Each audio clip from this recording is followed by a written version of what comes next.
I always enjoyed camping. There was something calming about the wilderness, the quiet of the woods, and the simplicity of life when surrounded by nature.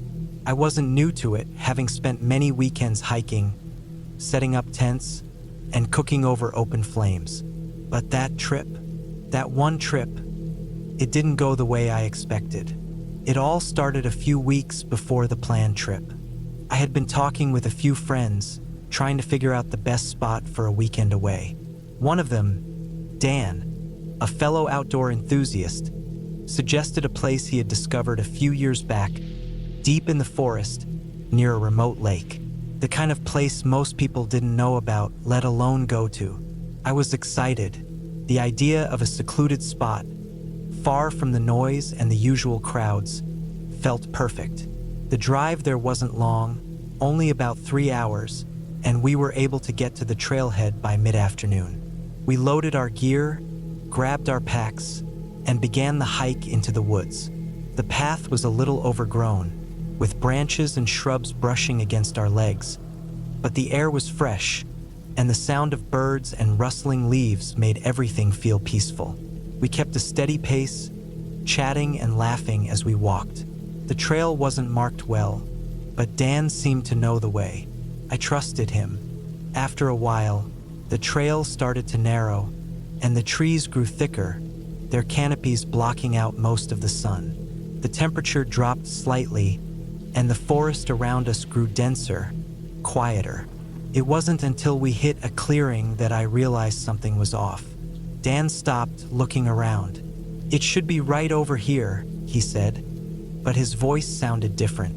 There was a hesitance, a lack of certainty. He checked his map.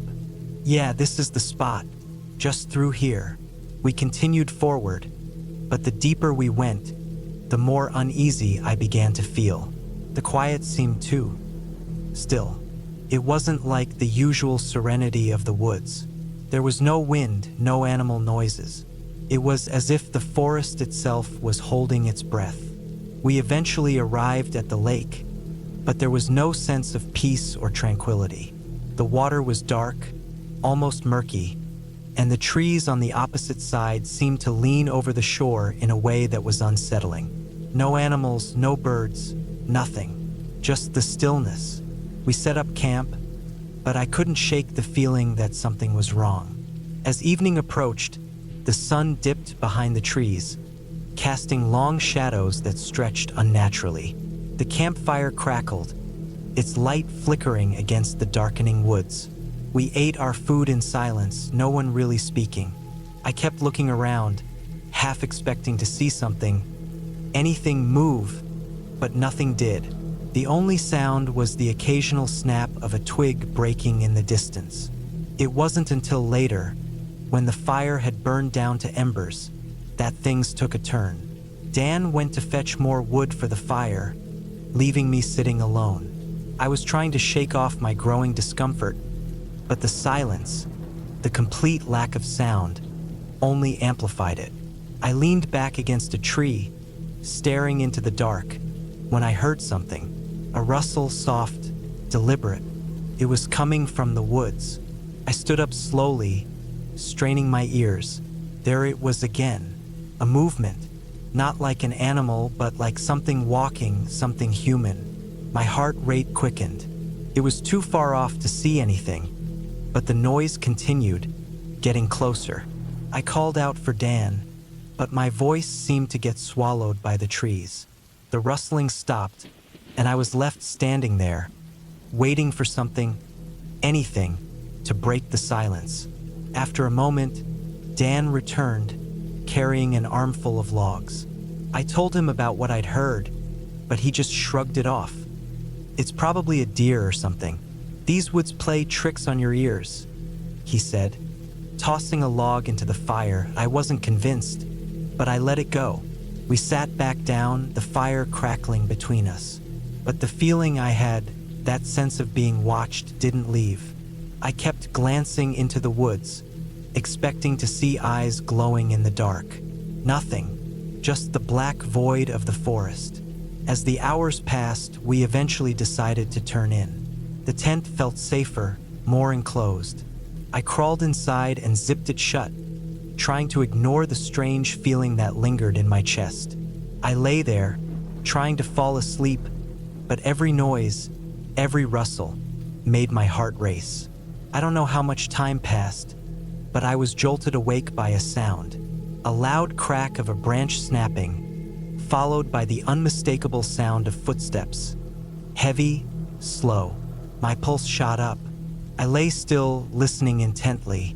The steps weren't like those of an animal. They were too deliberate, too human. They were right outside the tent. I held my breath, trying to hear more clearly. The steps stopped for a moment, and I swore I could hear breathing. Deep, slow, almost rhythmic. I reached over to where Dan was sleeping, shaking him gently. Dan, I whispered urgently. Dan, wake up. But there was no response. I shook him harder, my panic rising. Still nothing. The footsteps continued, circling the tent now. I was terrified. My mind raced. Who could it be? Was it a hunter? Someone lost in the woods? Maybe someone else camping nearby? But why were they so close to our camp? The breathing stopped. The footsteps stopped. It was too quiet. I couldn't take it anymore. I needed to know what was happening. Slowly, I unzipped the tent, just enough to poke my head out. My eyes scanned the surrounding darkness. Nothing. The fire was nearly out, leaving only faint embers glowing red. The trees loomed above us, casting long shadows that seemed to stretch toward me. I stepped out cautiously. I whispered Dan's name again, but it felt like the forest swallowed my words. As I walked toward the fire, I felt it, an overwhelming sense of being watched, like there were eyes on the back of my neck. The firelight flickered, casting strange shadows on the ground. And then I saw it, a figure, standing at the edge of the clearing, just beyond the reach of the firelight. Tall, unnaturally still. I couldn't make out any details, but the shape was clear. The figure was human, but there was something off about it. Something that sent a chill through me. It didn't move. It just stood there, staring that I froze, heart hammering in my chest. My mind raced for an explanation. A person lost in the woods, maybe? But why was it standing so still, not saying anything? I called out, "Hello? Is someone out there?" My voice was shaky, barely a whisper. No response. I slowly backed toward the tent, my eyes never leaving the figure. My mind screamed at me to get inside, to lock the door, but my legs felt like they were made of stone. The figure didn't follow. It just stayed there, watching. And then, without any warning, it turned and walked into the woods, slowly, deliberately, as though it had no fear of being seen. No rush. I didn't wait to see where it went. I ran back to the tent, ripped open the zipper, and dove inside. My heart was pounding so hard I thought it might burst. I shook Dan awake, finally, and told him everything. He didn't believe me at first, not until he stepped outside, looked around, and saw the footprints. Large, uneven steps leading into the woods, and the unmistakable marks of something or someone moving near the fire. The rest of the night passed in tense silence. We didn't sleep, didn't speak.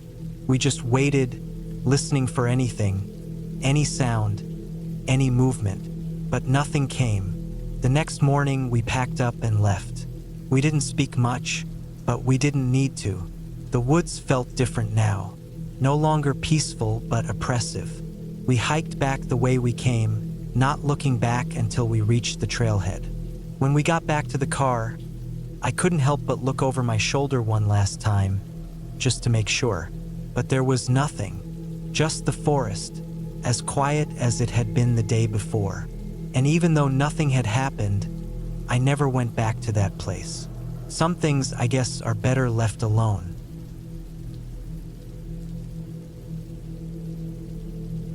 It was supposed to be just a weekend getaway, something to clear my head. My friends had been suggesting we go camping for a while, and after weeks of trying to find some time away from work, I decided to go. We had all been talking about it as a way to get back to nature, disconnect, and just relax for a couple of days. Nothing too intense, just the usual hike, set up the tent, cook over a fire, and spend the night under the stars. Simple enough, or so I thought. The plan was to drive up to a national park about 3 hours from our town. It wasn't the most popular spot, but that's exactly why we chose it. We figured there'd be fewer people, more peace, and less noise from other campers. We were looking forward to the solitude. I remember the drive up. The sun was just beginning to dip below the horizon, and the sky turned into a canvas of orange and purple streaks. The road wound its way through thick woods, with towering trees on either side, their branches stretching out like hands, trying to grab at the car. As we got closer to the park, the air grew colder, and the last traces of daylight disappeared. We parked at the trailhead, where we planned to set up camp. It was a quiet place, the kind of place where you could hear your own heartbeat when everything else was still. We unloaded the car, grabbed our gear, and started the short hike to the campsite. There were no other cars parked at the trailhead, which only added to the feeling that we were completely alone. As we hiked, the forest closed in around us. The tall trees blocked out most of the moonlight, leaving the path ahead lit only by our flashlights. The sound of our boots crunching on the gravel trail seemed too loud against the silence of the woods. It took us about 20 minutes to get to the campsite, a small clearing with a fire pit and a flat area for tents. We spread out our gear, setting up camp quickly, eager to start a fire and get some food going. By the time the tent was up and the fire crackling, it was completely dark. The only sounds were the crackling of the fire and the occasional rustle of leaves in the wind. I remember thinking how peaceful it was, the kind of quiet that made you feel like you were the only person in the world. But there was something else too, something I couldn't quite put my finger on.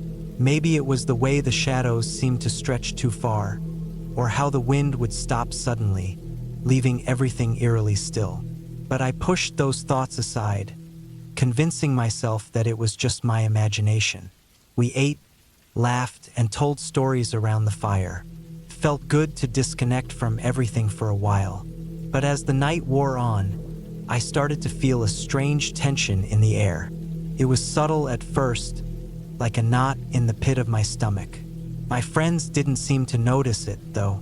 They were too busy talking and joking around, and I didn't want to ruin the mood by bringing it up. After a while, the conversation died down, and we all sat in silence, listening to the crackling fire. That's when I heard it. At first, I thought it was just an animal, maybe a deer or some small creature. A twig snapping, then the faint rustling of leaves. It was coming from the edge of the clearing, just beyond the reach of our firelight. My eyes darted toward the dark woods, trying to see if I could spot anything moving, but all I saw was the blackness, deep and impenetrable. I stayed quiet, hoping it was just an animal, but the sound came again. This time it was clearer. It wasn't the light rustle of small creatures, but something bigger, something moving deliberately. My heart started to race. "Did you guys hear that?" I asked, trying to keep my voice steady. They looked at me, confused, like they hadn't heard anything out of the ordinary. I could feel my pulse quicken as I strained my ears, listening intently. The sound stopped for a moment, but then it came again, louder this time. A soft shuffle, like something dragging along the ground, followed by a faint crunch of leaves. I stood up slowly, feeling the weight of the moment settle on me. My friends must have noticed my change in posture, because they all turned to look at me. But before I could say anything, the sound stopped. "I'm probably just being paranoid," I said, sitting back down. "It's probably just a deer or something." But even as I said the words, I didn't believe them. The woods around us felt too still, too silent. And then I heard it again, this time from a different direction. A snap, then a rustle. It was coming from further into the trees, beyond the clearing. This time, I didn't wait for anyone to acknowledge it. I grabbed the flashlight, shining it into the dark woods. The beam of light cut through the blackness, but there was nothing. No eyes reflecting back at me, no movement. Just the thick, oppressive darkness of the forest. Maybe we should check the perimeter, I suggested, my voice a little shaky now. Make sure nothing's around. One of my friends laughed, trying to brush it off. You're paranoid, man. It's just a couple of animals. But there was something in his eyes that told me he wasn't entirely convinced either. Still, no one else moved, and the moment passed. We went back to the fire, but I couldn't shake the feeling that something was wrong. The night dragged on, the wind picking up again, but it still felt off. Every little noise seemed amplified in the silence of the woods. The fire crackled, and the shadows around us stretched and shifted, the trees groaning and creaking in the wind. At some point, we all went to bed. I remember lying in my sleeping bag, listening to the wind outside, the occasional rustle of the trees. But sleep didn't come easily. Around 2 a.m., I was jolted awake by the sound of footsteps outside the tent. Heavy, slow steps crunching in the dirt. My heart hammered in my chest as I lay completely still, barely breathing. I could feel my body tense, every muscle screaming at me to move, to do something, but I stayed frozen. The footsteps circled the tent, slowly, deliberately, and I could hear the faint scrape of something against the fabric. Something big dragging across the ground. I wanted to scream, to wake everyone up, but I couldn't. My throat felt tight, my mind racing as I tried to make sense of what was happening. The steps stopped for a moment, and I held my breath, straining to listen. And then it started again, closer this time, right next to the tent. I could hear it breathing, slow, deliberate. My stomach churned as I realized something was outside, something human-sized, and it was right next to us. I had no idea how long I lay there, too terrified to move. My mind raced with every possible explanation, none of which seemed even remotely possible. But then the footsteps stopped, and for a long while everything was still. Not even the wind moved through the trees. It was only when the sun began to rise, and the first light of day touched the edges of the clearing, that I dared to leave the tent. I grabbed my flashlight again and rushed outside, my heart still racing.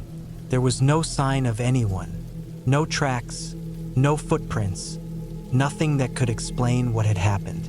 The only thing I could find was a broken branch near the edge of the clearing, and the remnants of something scraped against the dirt, like something large had dragged something heavy across the ground. We packed up and left early the next morning, none of us saying much. No one questioned what had happened the night before, but the air between us was different. The tension that had been hanging over us the night before was still there, thick and heavy. When we got back to the trailhead, the car was still the only one parked there. No one else had been up there that weekend. To this day, I don't know what happened out there, what we heard, or what was circling our camp in the night. But I do know that I've never been camping again. Some things, once you experience them, are hard to forget. I can still hear those footsteps, slow and deliberate, echoing in my mind. The memory of them, of whatever was out there, never really leaves me. And every time I step into the woods now, I can't shake the feeling that something is watching, waiting.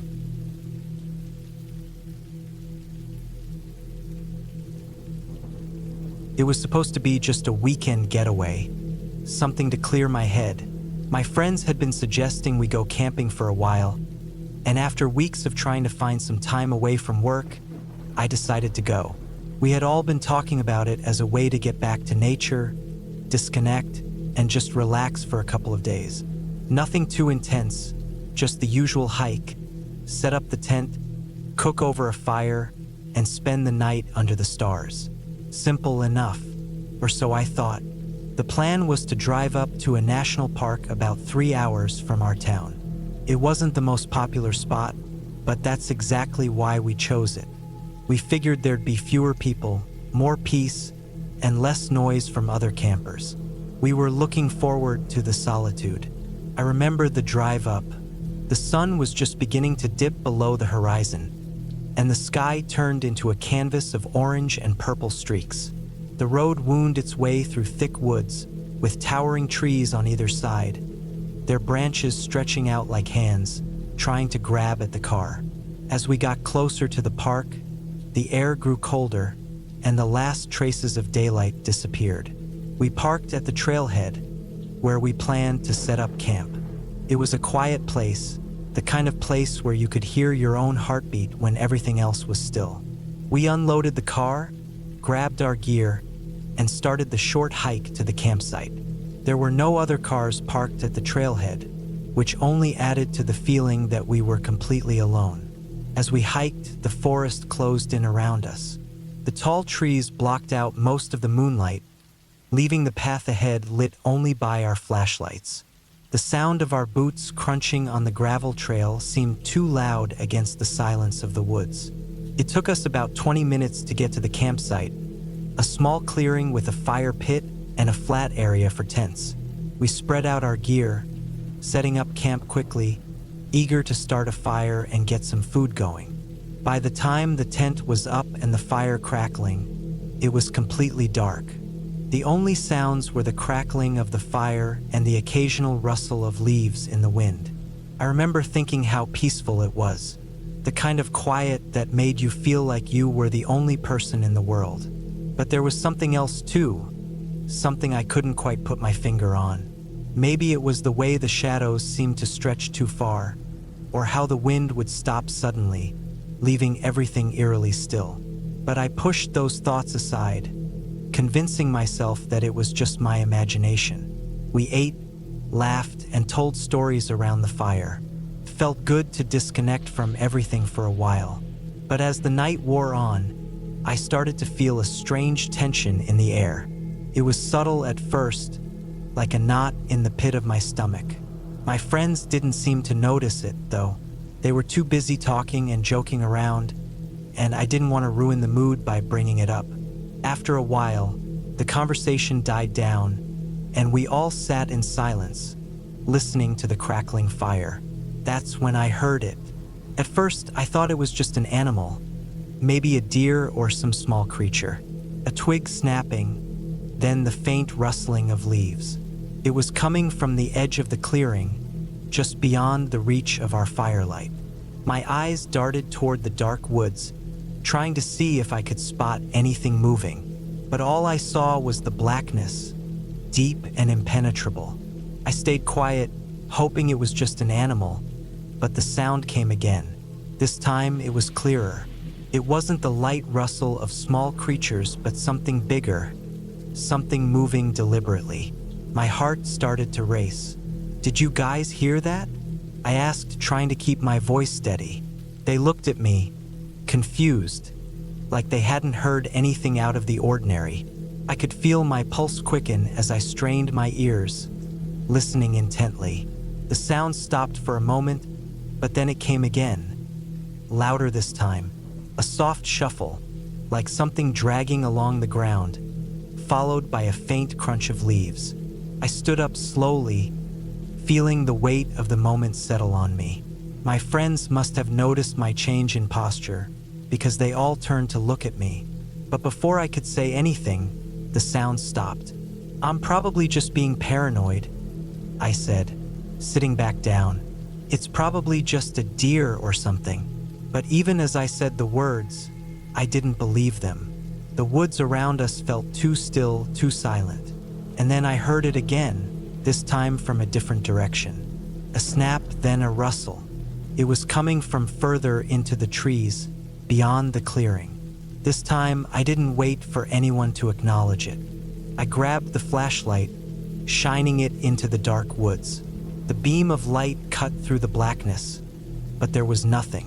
No eyes reflecting back at me, no movement, just the thick, oppressive darkness of the forest. "Maybe we should check the perimeter," I suggested, my voice a little shaky now. "Make sure nothing's around." One of my friends laughed, trying to brush it off. "You're paranoid, man. It's just a couple of animals." But there was something in his eyes that told me he wasn't entirely convinced either. Still, no one else moved, and the moment passed. We went back to the fire, but I couldn't shake the feeling that something was wrong. The night dragged on, the wind picking up again, but it still felt off. Every little noise seemed amplified in the silence of the woods. The fire crackled, and the shadows around us stretched and shifted, the trees groaning and creaking in the wind. At some point, we all went to bed. I remember lying in my sleeping bag, listening to the wind outside, the occasional rustle of the trees. But sleep didn't come easily. Around 2 a.m., I was jolted awake by the sound of footsteps outside the tent. Heavy, slow steps crunching in the dirt. My heart hammered in my chest as I lay completely still, barely breathing. I could feel my body tense, every muscle screaming at me to move, to do something, but I stayed frozen. The footsteps circled the tent, slowly, deliberately, and I could hear the faint scrape of something against the fabric, something big dragging across the ground. I wanted to scream, to wake everyone up, but I couldn't. My throat felt tight, my mind racing as I tried to make sense of what was happening. The steps stopped for a moment, and I held my breath, straining to listen. And then it started again, closer this time, right next to the tent. I could hear it breathing, slow, deliberate. My stomach churned as I realized something was outside, something human-sized, and it was right next to us. I had no idea how long I lay there, too terrified to move. My mind raced with every possible explanation, none of which seemed even remotely possible. But then the footsteps stopped, and for a long while everything was still. Not even the wind moved through the trees. It was only when the sun began to rise, and the first light of day touched the edges of the clearing, that I dared to leave the tent. I grabbed my flashlight again and rushed outside, my heart still racing. There was no sign of anyone, no tracks, no footprints, nothing that could explain what had happened. The only thing I could find was a broken branch near the edge of the clearing, and the remnants of something scraped against the dirt, like something large had dragged something heavy across the ground. We packed up and left early the next morning, none of us saying much. No one questioned what had happened the night before, but the air between us was different. The tension that had been hanging over us the night before was still there, thick and heavy. When we got back to the trailhead, the car was still the only one parked there. No one else had been up there that weekend. To this day, I don't know what happened out there, what we heard, or what was circling our camp in the night. But I do know that I've never been camping again. Some things, once you experience them, are hard to forget. I can still hear those footsteps, slow and deliberate, echoing in my mind. The memory of them, of whatever was out there, never really leaves me. And every time I step into the woods now, I can't shake the feeling that something is watching, waiting.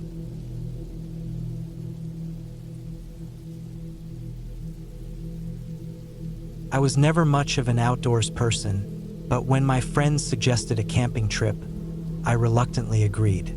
It was supposed to be an easy weekend getaway to clear our heads, escape from work, and reconnect with nature. I should have known from the start that it would turn out differently. What seemed like a fun, simple trip quickly turned into a nightmarish experience that still haunts me to this day. We chose a remote location, a national park about 4 hours out of the city, known for its quiet beauty and lack of foot traffic. We wanted to avoid the usual crowded campsites, the noise, and the rangers who seemed to ruin the wild aspect of camping. None of us had ever been there before, but we figured we'd find our way, as most people do when they go camping. I should have listened to that gut feeling that kept telling me something wasn't right. The drive was long, and by the time we reached the campsite, the sun was beginning to dip below the horizon. There were 3 of us. Mark, the adventurous one, always pushing for something extreme. Lily, a nature enthusiast who loved hiking but wasn't used to being off the beaten path. And me, someone who liked the idea of camping but wasn't exactly thrilled about spending the night in the middle of nowhere. We set up camp near a small creek, where the sound of water flowing through the rocks would be our background music for the evening. The air was crisp and cool, but nothing unusual. Mark started a fire while Lily began organizing the gear. As for me, I did what I always do: set up the tent and tried to ignore the gnawing feeling in my stomach. My unease wasn't from anything specific, but the isolation started to sink in. We were miles from civilization, with only the trees and the distant hum of wildlife around us. As night fully settled, the forest around us grew quiet. The wind rustled the leaves, but other than that, there were no sounds of other campers or distant voices. It was just the three of us in a deep, dark wilderness. We ate a simple dinner of hot dogs and beans, and the conversation was lighthearted. We cracked a few beers, joked about nothing, and stared into the fire. But the more I stared into the flames, the more I started to feel something was off. The stillness of the forest was unnerving. I told myself it was just my nerves. After all, we were in a national park. What could go wrong? By the time we finished eating, it was well past midnight. Mark suggested we go for a short walk, but Lily and I were both too tired. I told him to go ahead without us.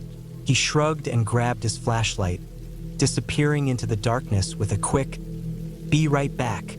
As the minutes ticked by, the only sounds were the crackling of the fire and the occasional rustle of a branch in the wind. I kept checking the time. 30 minutes passed, then an hour. Still no sign of Mark. I figured he'd gotten lost in the dark or had taken longer than expected. I wasn't too worried yet, but a part of me felt unsettled, a gnawing feeling at the back of my mind telling me something wasn't right. Lily seemed fine, though. She was curled up in her sleeping bag, reading a book with the faint light of the fire. I tried to relax, but my thoughts kept returning to Mark. Had he tripped? Hurt himself? Maybe he just lost track of time, I told myself. But why hadn't he called out? After another 20 minutes, I couldn't sit still anymore. I grabbed my flashlight and stood up. "I'm going to check on Mark," I said to Lily, who only nodded absently. I walked to the edge of the campsite, peering into the dark forest. The trees were thick, and the only path was the one we'd walked earlier. I hesitated, but then started toward the path. The forest was eerily quiet, and with each step I took, the air seemed to grow colder, heavier. My breath puffed in the air like smoke, and I found myself scanning the shadows for any sign of movement. I called Mark's name a few times, but my voice seemed to get swallowed by the forest. I kept walking, my boots crunching on the leaves and twigs, my flashlight beam flickering as I passed through patches of thick trees. The path twisted and turned, and I realized that I had walked farther than I meant to. Still no sign of him. I was about to turn back when I heard a sound, a rustling like something or someone moving through the underbrush. My heart raced. I aimed the flashlight in the direction of the noise, but all I saw was the shifting of trees and shadows. There was no sign of Mark, no trail of footprints or any other evidence that someone had been there. I felt the hair on the back of my neck stand up. Suddenly, I heard it again. This time, it was much closer. Something large moving through the trees, breaking twigs, snapping branches. My pulse quickened. It was too loud to be an animal, and the way it moved was unnerving. It was deliberate, like whatever it was trying to avoid making too much noise, but also had no intention of hiding. I stood frozen for a moment, the beam of the flashlight shaking in my hand. My mind raced, trying to make sense of the situation. I called out again, but the words barely left my mouth before the sound stopped. The forest went quiet again. I strained my ears, hoping to hear something, anything, but there was nothing. I was standing alone in the woods, heart pounding in my chest, feeling like I was being watched. That's when the first real panic set in. I turned around and rushed back to camp, my breath coming in short bursts.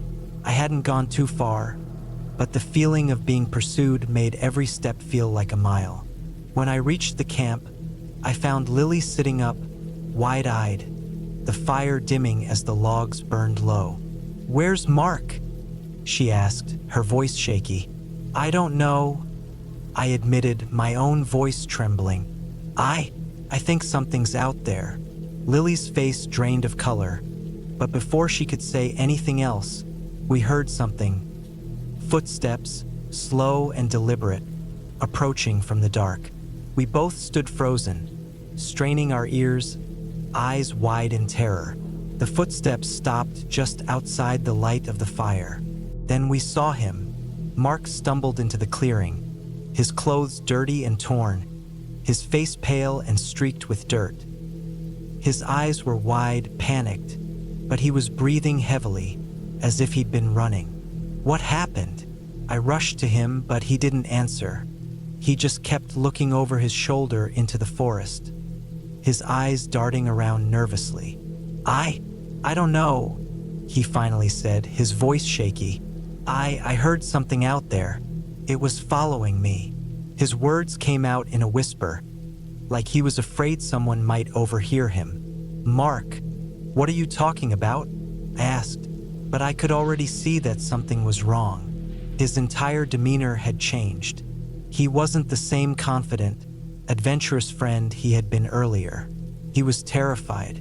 "I heard it," he said, almost pleading. It was like footsteps, but not human. They were too slow, too deliberate, like it was waiting for me to make a mistake. I thought I was being hunted. We all stood in silence for a moment. The fire crackled as we tried to make sense of his words. I didn't know what was going on, but I could feel the tension in the air. There was something out there, something that wasn't right. We spent the rest of the night huddled together, keeping the fire alive. I didn't sleep, couldn't. Every rustle, every crack of a branch sent my heart into overdrive. The hours dragged on, and with every passing minute, the dark forest outside our camp seemed to close in around us. The next morning, we packed up and left. We didn't even discuss what happened. We just left in silence, driving away from that place as fast as we could. It's been months since that night, and I've tried to forget, but I can't. I keep asking myself if Mark really saw something, or if the fear got the best of him. But part of me knows that something was out there, something that was watching us, something that was patient and willing to wait. We never went back to that park, and to this day, I can't shake the feeling that there's something out there in the woods, something that knows when you're afraid, something that waits. But one thing's for sure, we were never meant to find out what it was. I had been looking forward to this camping trip for weeks, a break from everything. No phones, no emails, just me, nature, and a tent tucked away in a quiet corner of the forest. The area wasn't exactly well known, but that's what appealed to me. I didn't want to see anyone. I wanted peace and quiet. The sun was just beginning to dip below the horizon as I arrived at the campsite. The forest was dense, the trees towering high above me, their shadows stretching long over the dirt trail. I pulled my truck off the road, onto a small clearing by the river, and shut off the engine. The stillness was immediate, almost unnerving, but I pushed it aside. I had been in nature before. I had camped in places far more remote than this. It was just the transition from city noise to complete silence that always caught me off guard. Setting up camp was simple. Tent, sleeping bag, cooler, stove. I packed light, just enough to get by for a few days. The night was creeping in fast, and soon the only light came from my lantern and the dying glow of the sunset. It was peaceful, but there was a strange feeling in the air, a kind of tension, like something was waiting for me. I sat by the fire after dinner, The only sound the crackle of the wood and the occasional splash of water from the river. I tried not to think too much about the odd feeling gnawing at me. Maybe it was just the isolation, or maybe it was the fact that the forest felt too still, too quiet. Then I heard it, a snap of a twig, but it didn't sound like it came from the forest. It sounded close, too close. I turned my head sharply toward the sound, but saw nothing. No movement, no figure. I stood up, scanning the area. The firelight flickered, casting shadows that danced across the trees, but everything remained still. I told myself I was being paranoid. Animals lived in these woods, deer, foxes, maybe a bear or two.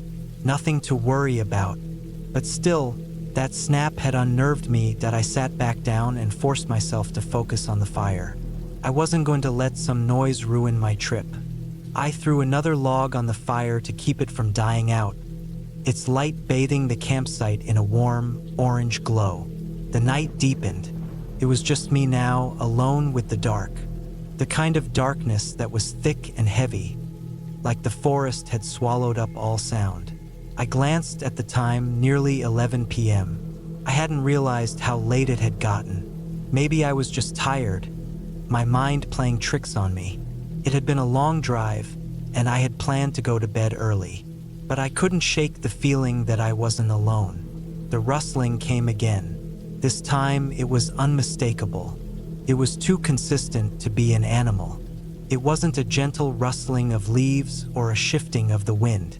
It was the sound of something or someone moving through the brush, deliberately, slowly, as if trying to avoid detection. I froze.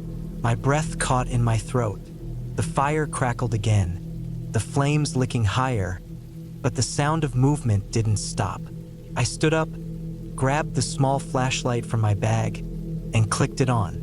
The beam cut through the dark, but there was nothing, only trees and shadows. I walked toward the noise, each step feeling heavier, the thumping of my heart growing louder in my chest. The beam of light bounced erratically as I tried to hold it steady, but it was impossible to see much beyond the immediate area around the campsite. The forest felt like it stretched on forever, and in that darkness, anything could be hiding. The sound stopped, just like that, complete silence again. I was standing at the edge of the clearing now, flashlight held high, but I couldn't see anything. The forest was still. I couldn't tell whether I was relieved or more unsettled. Part of me wanted to believe it was nothing, just a figment of my imagination. But another part of me, a quieter, more instinctual part, was telling me that something was wrong. I stayed out there for another 10 minutes, scanning the trees. Every snap of a twig, every rustle in the underbrush made me jump, but nothing showed itself. Finally, I decided it was enough. Maybe I'd just been hearing things. Maybe the wind had been playing tricks on me. I turned back toward the fire, but before I could make it halfway, the hairs on the back of my neck stood up. I wasn't alone. Someone or something was behind me that I spun around, shining the flashlight everywhere. But once again, there was nothing. Nothing but the trees and the shifting shadows. My pulse was racing now, and my thoughts were scattered. I couldn't tell if I was losing my mind or if something was really out there, watching. The next few hours were a blur. I barely slept, and the sounds of the forest outside my tent kept me on edge. It was the kind of sleep where you drift in and out of consciousness, always half awake, straining to hear the slightest noise, always on alert. Morning came at last, bringing with it the sound of birds and the light of dawn breaking through the canopy above. I sat up in my tent, my body sore from lack of proper rest. I stretched, blinking at the light filtering in through the small gaps in the fabric. My mind was still foggy from the night, but as I packed up my things, the nagging feeling didn't leave. In fact, it seemed to only grow stronger as the day went on. I took one last look around the campsite, feeling a strange sense of unease. Something wasn't right here. Maybe it was just the remoteness of the place, the isolation. But as I drove away, I kept glancing at the rearview mirror. I thought I saw movement in the trees, something dark, a shadow. I shook my head, trying to clear the thought. It was just my mind playing tricks on me again. The sun was rising, the road was quiet, and I was safe. I didn't tell anyone what happened. I didn't need to, but I knew I'd never go back to that place.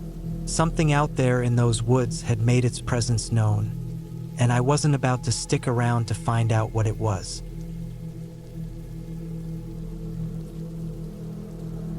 I had always loved camping. The fresh air, the sounds of nature, the calm away from city life. There was something about it that helped me unwind. So, when I had the chance to get away for a weekend, I packed up my gear and headed out to a remote site deep in the woods. I had done this plenty of times before. My friends always joked that I was the survivalist of the group, always knowing where to set up camp, how to start a fire, or where to find a safe place to sleep. This trip, though, was just me. I wanted to be alone to clear my mind. The trail to the campsite was long, about a 5-mile hike through dense trees and uneven ground. The weather was perfect. The sun was still high, but the air had the slight chill of early autumn. I had made a quick stop at a small town on my way to pick up some supplies: water, snacks, and some firewood. The town was quiet, with no one around but a few scattered hikers and locals. By the time I reached the campsite, the sun was beginning to dip below the horizon, casting long shadows on the trees. The air felt heavier now, as if the forest had swallowed the daylight. The campgrounds weren't exactly official, meaning no rangers or facilities, just a small, flat clearing with a fire ring and a decent spot for my tent. It was perfect. I set up quickly, enjoying the peace of being alone. As the light faded, I made a fire, the crackling of the logs the only sound around me. I had brought a book to read, but the stillness kept pulling my attention away. The woods had a sort of oppressive quiet, like they were watching, waiting for something. I chalked it up to just my imagination. After all, the woods could feel eerily quiet at night, especially when there was no wind. That's when I heard it. At first, it was a rustling in the underbrush, far off in the distance. Maybe an animal, I thought, but then it came closer. The noise was soft, almost too soft to be anything more than a trick of the wind. But there it was again, a crack of a twig breaking, and then the rustling grew louder, like something was moving through the forest toward me. I froze, my heart racing a little. It wasn't the typical sound of animals. This was deliberate, slow, methodical. I stood up from my seat near the fire, straining to listen. My first thought was that maybe a bear or some other animal was coming closer. I grabbed a flashlight from my pack, shining it into the trees. But nothing, just the shadows, the flickering firelight bouncing off the trunks of the trees. Maybe it was just my mind playing tricks on me. I sat back down and tried to focus on the fire, but the hairs on the back of my neck stood up. Something felt off, like I wasn't alone. I grabbed the knife from my pocket, a habit from years of hiking in remote areas. I wasn't scared, not really, just aware. I didn't hear anything for a while after that. The forest returned to its usual quiet. Maybe it was just a deer or even a raccoon. I tried to push the thought out of my head and focused on the fire instead, using the warmth to stave off the growing chill in the air. But then, just as I was about to relax, I heard it again. This time it was closer, much closer. It wasn't the rustling of leaves or the crack of a branch. It was footsteps, the unmistakable sound of someone walking through the woods. Slow, deliberate steps, too heavy to be a small animal and too precise to be the random shuffle of the wind. These steps were controlled, like someone knew exactly where they were going. I felt a cold knot of dread in my stomach. My mind raced through the possibilities. There were no other campers here. I had passed a few hikers on the way in, but they were far behind me by now, and no one else had passed me on the trail. I was sure of it. But there was someone out there now in the darkness moving toward me. The fire crackled as I stood up once again, this time more cautiously. I grabbed the flashlight, shining it into the trees, but there was no one there, just the shadows. My pulse hammered in my ears as I scanned the surroundings, every inch of the forest feeling like it was closing in. I didn't know what to do. I wasn't scared, at least I didn't think I was. But something was definitely off. I decided to wait for whatever it was to show itself. I sat down on a log near the fire, trying to look as calm as possible, but every instinct screamed at me to pack up and leave. But no, I wasn't going to let fear drive me off. I had come here for solitude, and I wasn't going to let some noise ruin that. I kept the knife close, the flashlight in my lap, and stared at the fire, hoping whatever it was would just go away. The night dragged on, but the footsteps didn't return. I sat there, staring into the flames, too afraid to sleep but too exhausted to stay fully alert.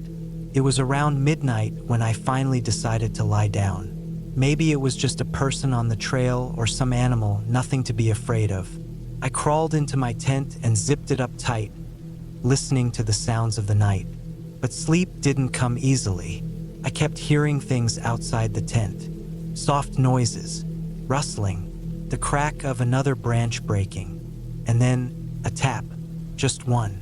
A single, soft tap against the side of the tent, like someone was knocking on it. I held my breath, straining to listen. The noise came again, softer this time, almost as if the person was trying to be quiet. I grabbed the flashlight, shining it directly at the side of the tent. But there was nothing there. The knot in my stomach tightened, and I pulled the sleeping bag tighter around me. I was on edge now, heart racing, as I lay there listening to the night around me. The tapping stopped, but the sounds didn't. I couldn't shake the feeling that I was being watched. And then it happened. I heard something unmistakable. The zipper of my tent started to move. Slowly, carefully, I froze, staring at the dark fabric of the tent door. Whoever or whatever was outside was trying to get in. The flashlight fell from my hand, hitting the floor with a soft thud, but I didn't care. My breath came in shallow gasps as I waited, heart pounding. The zipper moved again, inch by inch, as if someone was deliberately trying to open it. I wasn't sure what to do. My mind raced, too fast to process anything. Should I call out? But what if it was a person and not some random hiker? Should I confront them? The thought of facing whoever it was in the dark made my stomach turn. And then, just as quickly as it had started, the zipper stopped. The tent door held still. I lay there for what felt like hours, too scared to move. But then, with no more noise, sleep finally took over, though I didn't feel safe. I kept waking up in the dark, every noise outside making my heart race again. Each time I would lie perfectly still, listening for the sound of footsteps or the rustle of fabric. But nothing came. When morning finally came, I wasted no time packing up my tent and gear. I had no idea who or what had been outside my tent that night, but I was done. I was getting out of there. As I walked back down the trail, I couldn't shake the feeling that something was wrong. I kept glancing over my shoulder, half expecting someone to be following me, but the woods remained empty. Eventually, I reached my car, feeling a mix of relief and frustration. I wasn't sure what I had experienced.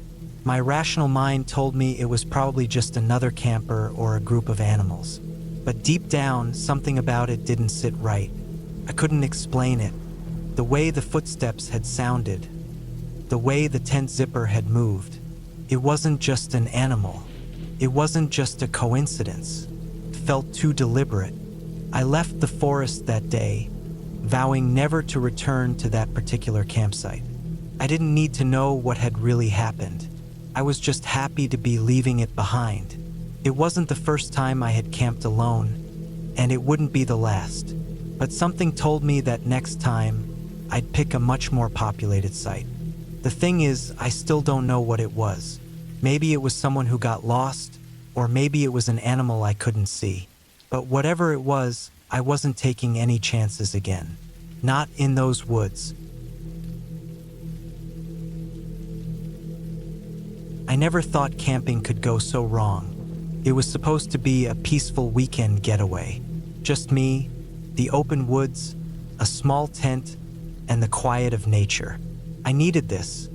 Just some time alone to clear my mind and get away from the chaos of city life. The plan was simple. Hike to a remote spot, set up camp, and enjoy a few days of solitude. I've done it 100 times before, but this time was different. This time, I was going to face something I couldn't explain. I arrived at the park late Friday afternoon. The place was eerily empty, but that didn't bother me. If anything, it was a relief. I didn't want to be bothered by other campers. I liked the idea of being alone in the woods, not having to listen to the chatter of others around a campfire or deal with the noise of other tents flapping in the wind. I grabbed my backpack, slung it over my shoulder, and set off down the well-worn trail that would take me to a small clearing by a stream where I'd set up camp. As I walked, the forest began to feel different. The air was thick and humid, and the trees seemed to close in around me. The wind whispered through the branches, but there wasn't any sign of rain. It was just heavy. The sounds of wildlife were there. Birds calling in the distance, the occasional rustling in the underbrush. But something felt off. It was like the forest was holding its breath.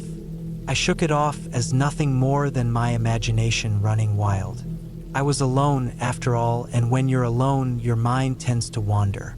The further I went, the quieter it became. The usual noise of insects, birds, and small animals seemed to fade away, replaced by an uncomfortable stillness. I couldn't help but feel like I was being watched.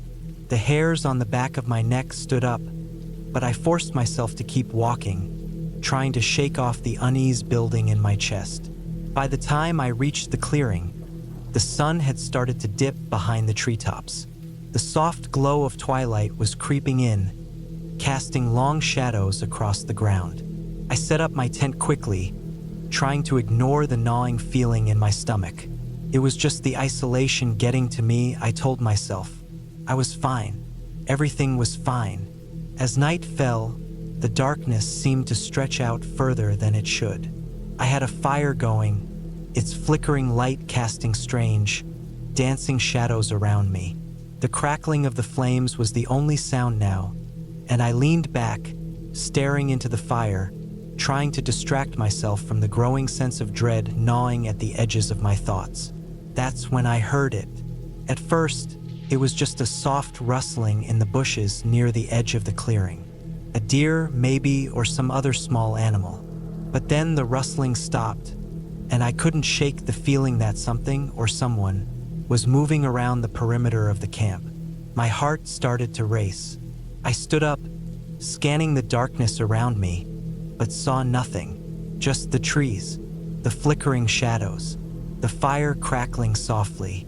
I tried to brush it off as nothing, but the feeling of being watched only intensified. It was as though eyes were boring into me from every direction, waiting for me to make a move. Every snap of a twig, every gust of wind, made my pulse quicken. It was stupid, I told myself. I was just paranoid. There were no people out here, no one around for miles. But then the sound came again, this time closer. A twig snapped underfoot. Not a small one, but a large, deliberate snap. I froze, staring into the darkness, but there was nothing. Nothing but the trees, the shadows, and the quiet. My breath caught in my throat as I tried to steady my nerves. I grabbed the flashlight from my bag, but before I turned it on, I heard something else. A voice, muffled but unmistakable. It was a low murmur, like a whisper, but it wasn't a language I recognized. It was strange, guttural, almost like a growl mixed with words. I couldn't make out the specifics, but it was enough to send a cold chill straight through me. My instincts screamed at me to leave, to pack up and head back to the trail, but I couldn't move. My legs felt like they were cemented to the ground. My eyes darted around the clearing, desperately searching for anything, anyone, that could explain the noise. But there was nothing. The whisper came again, clearer this time, and my heart skipped a beat. It was almost like it was right next to me, just out of my sight. Help me?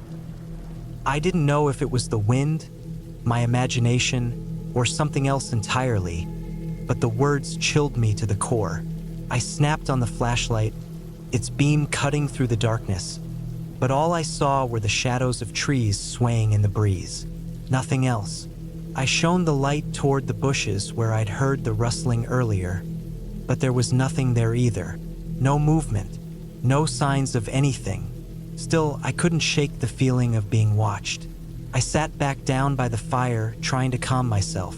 I wasn't sure what was happening, but I didn't want to make any rash decisions. I tried to focus on the fire, on the small, comforting crackle of the flames, but the unease only grew. The hours stretched on. The whispering, the rustling, the feeling of being watched. It all continued, building, intensifying, until I could barely think straight. I was exhausted, mentally and physically, but every time I tried to close my eyes, I could hear the murmur, the growl, just beyond the reach of my flashlight. Around midnight, I heard it again. This time, not just a whisper, but a full-fledged voice. This time, it was unmistakable. Get out. The words were clear as day, and they sent a jolt of terror through me. My heart was hammering in my chest. I grabbed my pack, shoved the flashlight inside, and began to break down my tent in a panic. I didn't care what I left behind. I just needed to leave. Now, but as I hurriedly packed up, I realized something that made my blood run cold. I was not alone. The whispering wasn't just in the air, it wasn't just in my head. It was coming from behind me, from somewhere in the trees. The sound of something moving, slowly, deliberately. I dropped everything and ran. I didn't think. I just ran. Down the trail, through the woods. My breath was ragged, and I could feel my legs burning as I stumbled over roots and rocks. But I didn't care. I didn't stop to look behind me. I just ran. It wasn't until I reached the edge of the park, just outside the forest, that I stopped. I collapsed on the ground, panting, my heart still racing. I looked back toward the dark expanse of the woods, but there was nothing, no movement, no whispering. I wasn't sure what had happened out there, but I knew one thing for certain. I wasn't going back. The next morning, I called the park rangers and told them what had happened. They seemed confused at first, but when I described the location, they told me something I'll never forget. That's the old part of the park, the ranger said. We don't recommend people go out there anymore. There's been a lot of strange activity. People going missing, things happening. We've had to shut it down a few times for safety. I never went camping again after that. Some things I've learned are better left unexplored.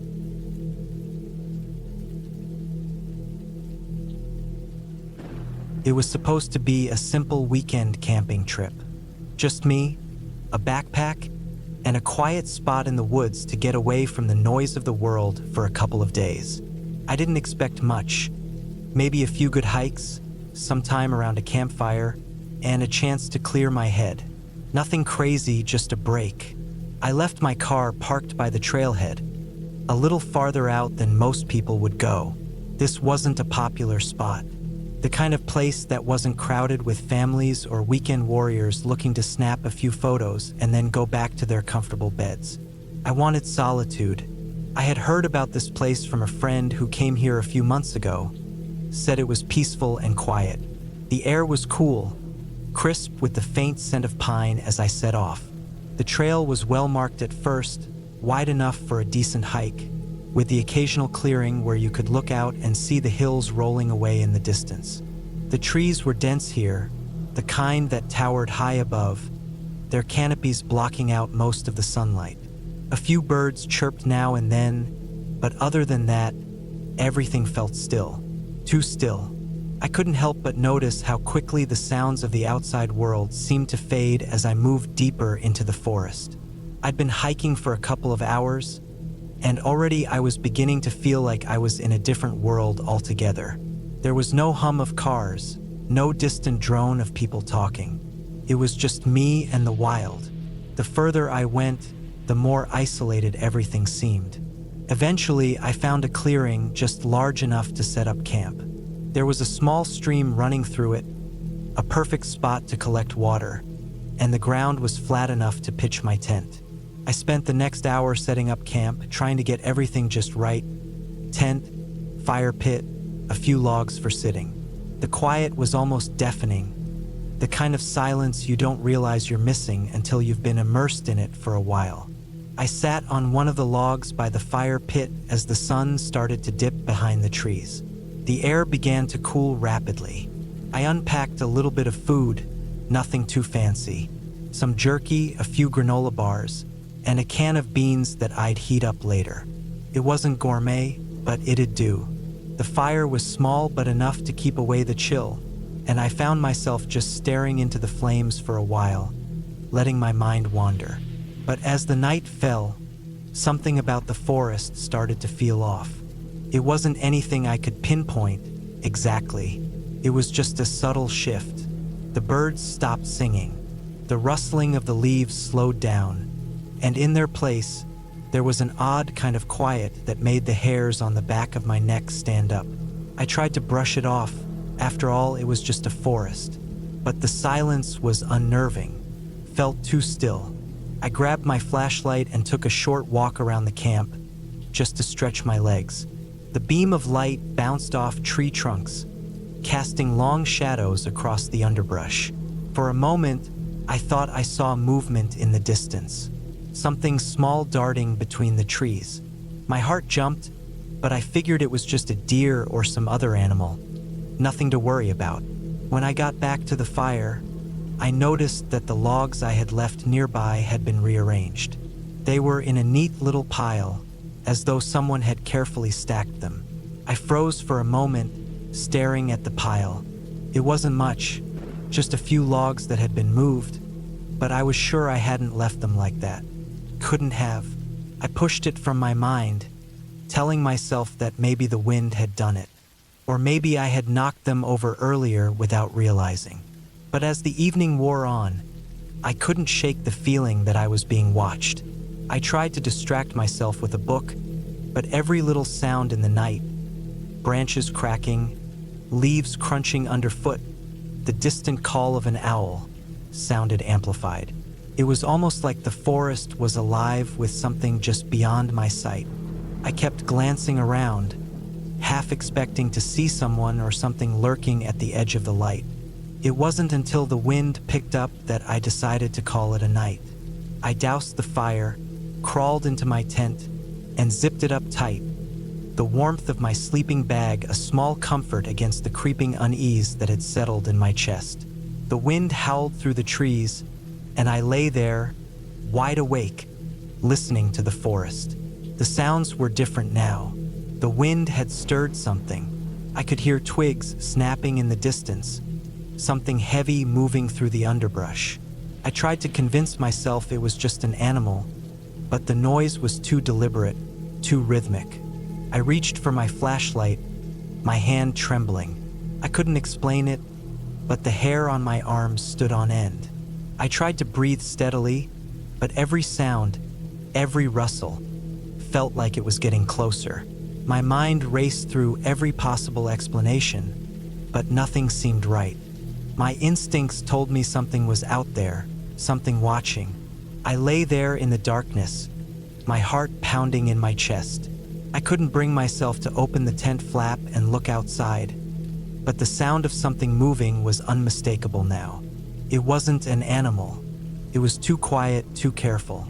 And then, a sharp crack, like something stepping on a dry branch, came from just outside my tent. I froze. I held my breath, waiting for the next sound, but there was nothing. Silence again, thick and suffocating.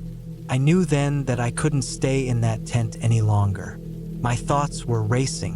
What if it was a person? A hunter? Someone lost in the woods? My mind kept running through the possibilities, but none of them made me feel better.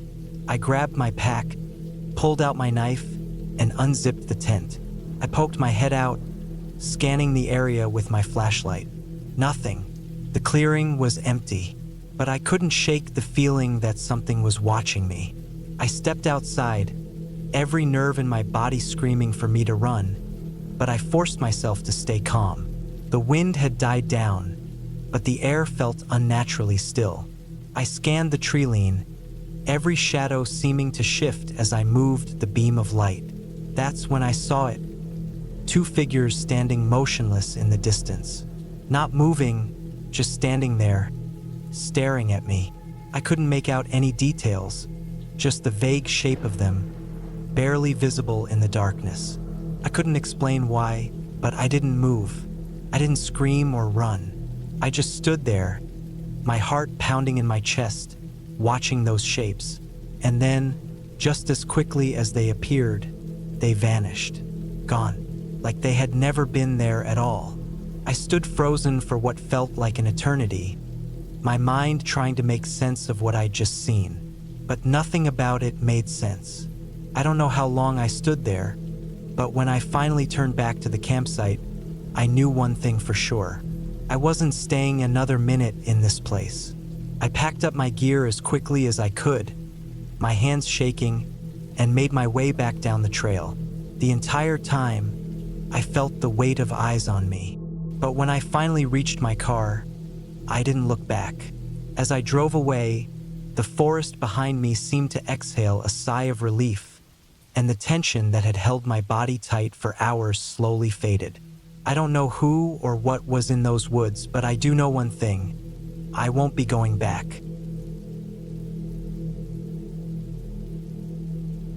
I didn't expect it to be so quiet.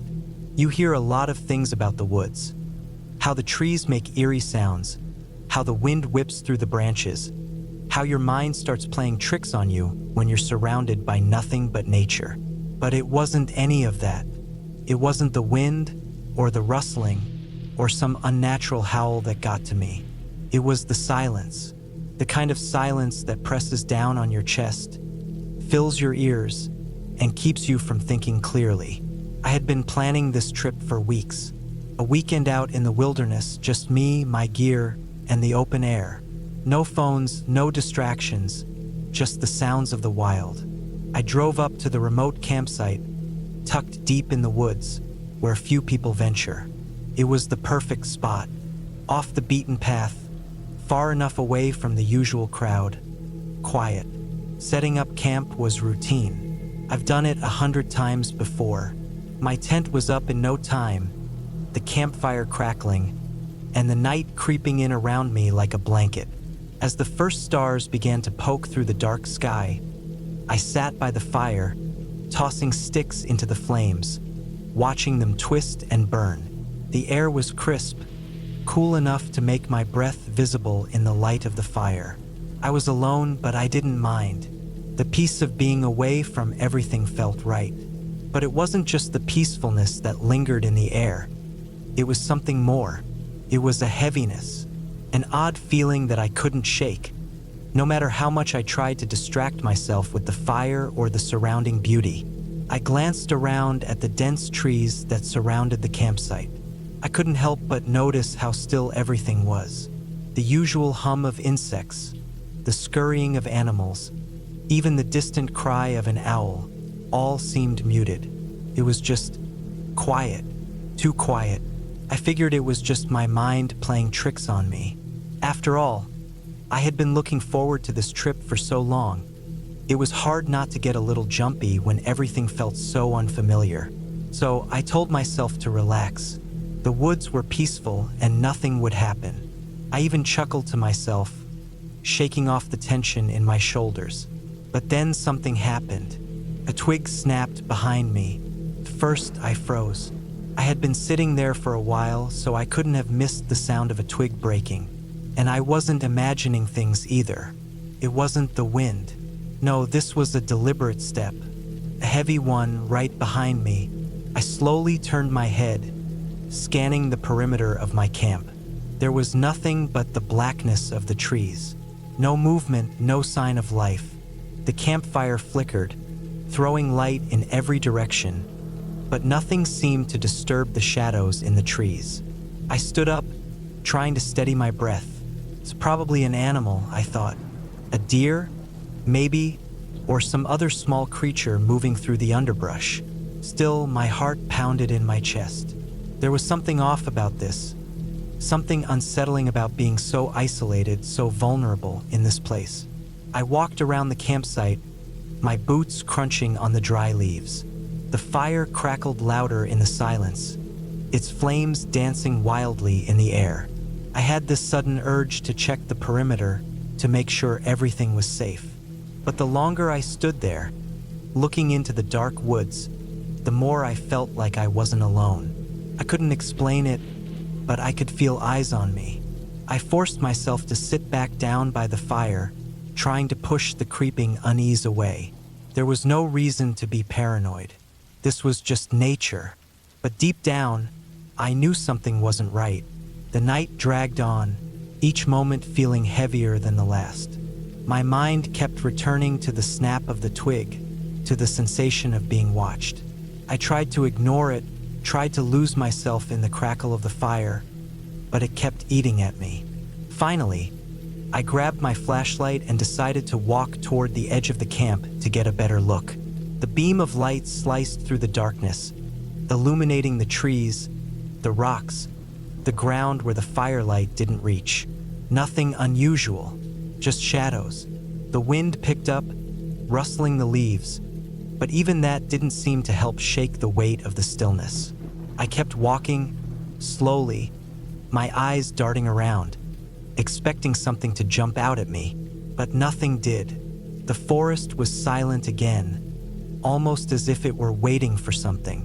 My flashlight caught something up ahead, a faint glimmer in the distance, quickened my pace, drawn to it. When I got closer, I realized it was just a rock, partially covered by moss. The glimmer was nothing more than the reflection of my flashlight bouncing off the wet surface. I stood there for a moment, letting out a relieved breath, but the sense of being watched hadn't faded. That's when I heard it, a low growl. It wasn't loud, but it was unmistakable. It came from behind me, just off the edge of the camp where the light from my fire barely reached. My blood ran cold. It was the growl of something big. Not a dog, not a coyote, something much larger. I spun around, shining my flashlight toward the noise, but there was nothing there. My heart thumped wildly in my chest as I strained my ears, trying to pinpoint the sound. The growl came again, closer this time, and the hairs on the back of my neck stood on end. This wasn't some animal trying to scare me. This was something else. I bolted back to the camp, grabbing my backpack, my knife, anything I could get my hands on. I wasn't going to stick around to find out what was out there. The fire felt small and useless now. The flames flickered like they were struggling against the darkness, and the shadows around me seemed to stretch longer and longer with each passing second. I grabbed the flashlight and scanned the trees again. The growl came once more, but this time it was closer, much closer. I could hear footsteps now, slow and deliberate, moving around the perimeter of my camp. Whoever or whatever was out there, it was circling me. I wasn't sure what to do. There was no one around for miles. No phone signal, no way to contact anyone. I was completely alone. My options were limited. The only thing I could do was wait for whatever this was to make its move. The footsteps stopped. The growling stopped. And for a moment, everything was still. But then I heard something else. A voice. Not a whisper, not a shout. Just a voice, distant and muffled, as if it were coming from inside my own head. It was faint at first, but it grew clearer, more urgent. My heart raced. It was telling me to leave. to get out of there, to leave now, and I didn't need to be told twice. I grabbed my gear, my flashlight, and started running. I didn't care where I went, just away. The flashlight beam bounced wildly as I charged through the underbrush, the trees and rocks passing by in a blur. I didn't stop, couldn't. I don't know how long I ran. The night seemed to stretch on forever. My chest burned, my legs ached, but I didn't slow down. I couldn't afford to stop. I heard something following me, crashing through the woods. I didn't dare look back. Finally, I stumbled upon a road, a narrow dirt path that led out of the woods. I collapsed on the edge, gasping for air, my hands shaking, my heart hammering in my chest. I didn't know what I had just escaped from, but I wasn't sticking around to find out. I didn't return to that campsite. I don't know what it was that was out there, whether it was an animal, a person, or something else entirely. But I do know one thing: the woods can hold secrets, and some of them are better left undisturbed. I made it back to my car, drove away, and didn't look back. The next day, I read about another person who had gone missing in the area. They found their campsite abandoned, the fire still smoldering. I never went camping alone again. The plan was simple. A few of my friends and I wanted to get away for a weekend. No phones, no distractions, just nature. We picked a secluded camping spot in the woods, about 3 hours from the nearest town. It wasn't a designated campsite, just a little clearing near a river. We thought it'd be perfect. Not many people go there, and the remoteness sounded like a good escape. But as we packed the car and headed off, none of us knew that we were stepping into something that would make this trip unforgettable in ways none of us wanted. We arrived just before dusk, the sun sinking low, painting the sky in shades of orange and pink. The air was crisp, a light breeze tugging at the trees. The ground was soft with fallen leaves, and the smell of wet earth mixed with pine. It was exactly what we needed to disconnect. Setting up the tents didn't take long, and as we got everything in place, I couldn't help but notice how quiet the forest was. Not a single bird chirped, no squirrels skittering around. The only sound was the gentle rustling of the trees and the distant flow of the river. "We're gonna be fine," I told myself, brushing off the uneasy feeling creeping up my spine. It was just my imagination, right? We had a small fire going by the time night fully set in. The fire crackled, sending occasional sparks into the air as we roasted marshmallows and made jokes. It was nice, peaceful even, and for a while, I almost forgot that feeling of unease that had been slowly gnawing at me since we arrived. But then things started to change. It started with the wind. At first, it was light, just a whisper in the branches overhead. But as the evening wore on, it picked up speed, howling through the trees, sending dry leaves scattering across the ground. The fire flickered, casting long shadows that danced eerily in the growing darkness. "You feel that?" asked Mike, one of my friends. I hadn't even realized he had stopped talking until I noticed his gaze fixed on the woods. I followed his eyes, but there was nothing there, just trees and darkness. "Feel what?" I replied, trying to shake off the feeling of being watched. Like the air changed or something. "It's colder." It was colder. I had to admit the temperature had dropped significantly in just a few minutes. I felt a chill crawl up my spine, the warmth from the fire doing little to push it back. "Probably just the wind," I said, trying to sound confident. "It's normal for it to get colder at night." But even as I said it, I couldn't ignore the growing tension. The wind wasn't just cold. It was unsettling.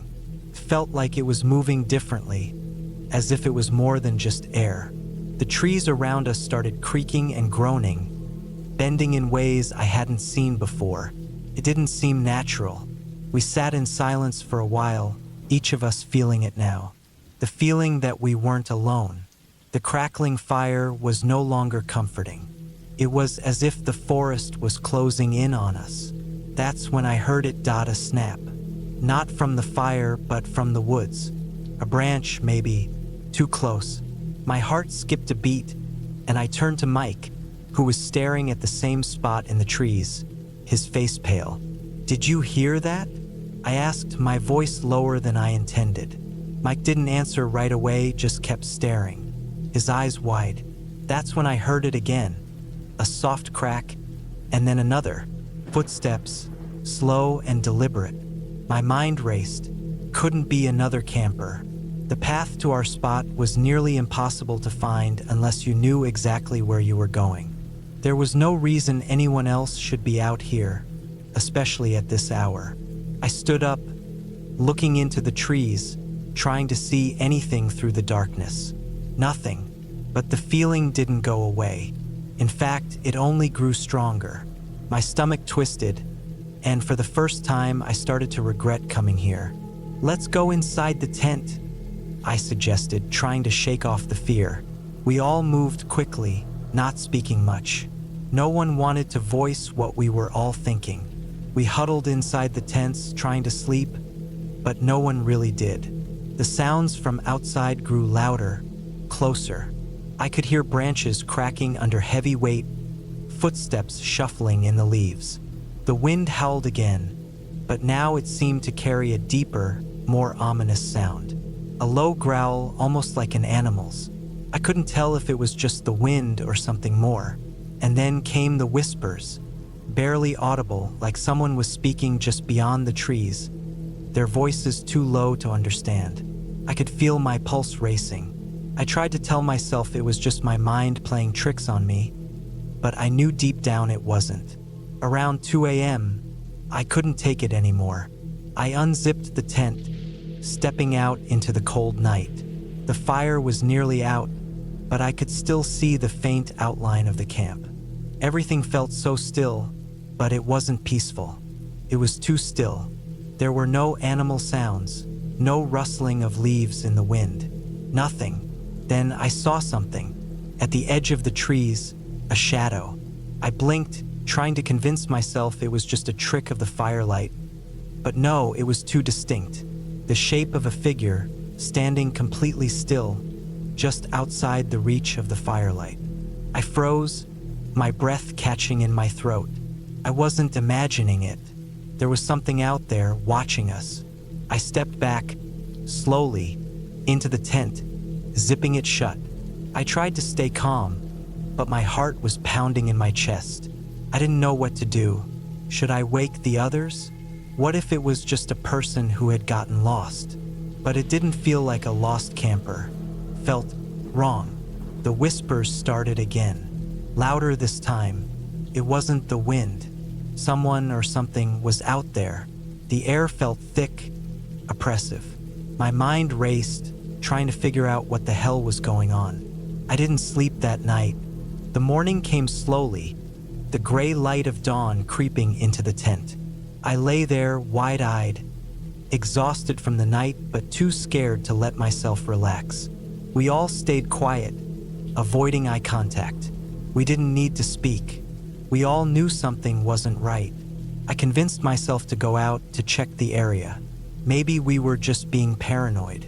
Maybe there was an explanation. I stepped outside, cautiously, and immediately noticed the broken branches scattered around the clearing. They weren't there before. Something had moved through the camp. Something big. The others followed me out, and together we walked toward the spot where I had seen the shadow. But when we got there, there was nothing. No sign of a person, no tracks, nothing but trees and leaves. It was as if the night had erased everything. We decided to pack up and leave. The feeling of being watched hadn't gone away. In fact, it only intensified the longer we stayed. The forest felt wrong. Every rustling leaf, every broken twig, felt like it was deliberate, like it was meant to scare us. As we packed up the last of our gear, I noticed something on the ground. A small rock, no bigger than my fist, with something carved into it. It was just a few crude lines, but the shape was unmistakable. A figure, crouched low to the ground, almost animalistic. My skin crawled. I picked it up, but as I held it, I realized the sun was starting to set. We had been here for hours, but it didn't feel like it. The day had slipped by too quickly, and now the forest was darker than before, like it was swallowing the light. Without a word, we finished packing and got into the car. The drive back was silent. None of us spoke about what happened, and none of us wanted to acknowledge it. But as I glanced into the rearview mirror, I saw something in the woods. A shadow watching us, standing just out of sight, and for a brief moment, I thought I saw those same crude lines carved into a tree in the distance. I didn't say anything to the others, but I knew one thing for sure. I would never go back to that place again. There was something out there, something not quite human, and I don't think it was ever meant for us to find it. As we drove farther away, the woods finally faded from view, but the unease, the feeling of being watched, never left me. It stayed with me long after we left, and I knew it would follow me for a long time. What happened out there? I still don't know, but whatever it was, it's better left alone. I never thought a simple weekend camping trip could turn into something that would stick with me for the rest of my life. I had been looking forward to this trip for months. My friends and I had planned it down to the last detail. It was supposed to be nothing more than a break from the stress of our daily lives, a chance to disconnect from everything: phones, work, the chaos of city living, and just enjoy the outdoors. A few nights in a quiet, secluded forest, with nothing but the sound of trees swaying and animals in the distance. What could go wrong? We arrived at the campsite early in the afternoon, just as the sun was beginning to dip behind the trees. The area we chose was far from any main roads, tucked away in a part of the national forest that didn't get much traffic. This was by design. Away from the crowds, we thought we'd have more peace and privacy. After parking and unloading the car, we set to work. My friends, ever the experienced campers, had no problem setting up the tents. I, on the other hand, was a bit more clueless. But I didn't mind. I was just happy to be there. It didn't take long for the campfire to be set up.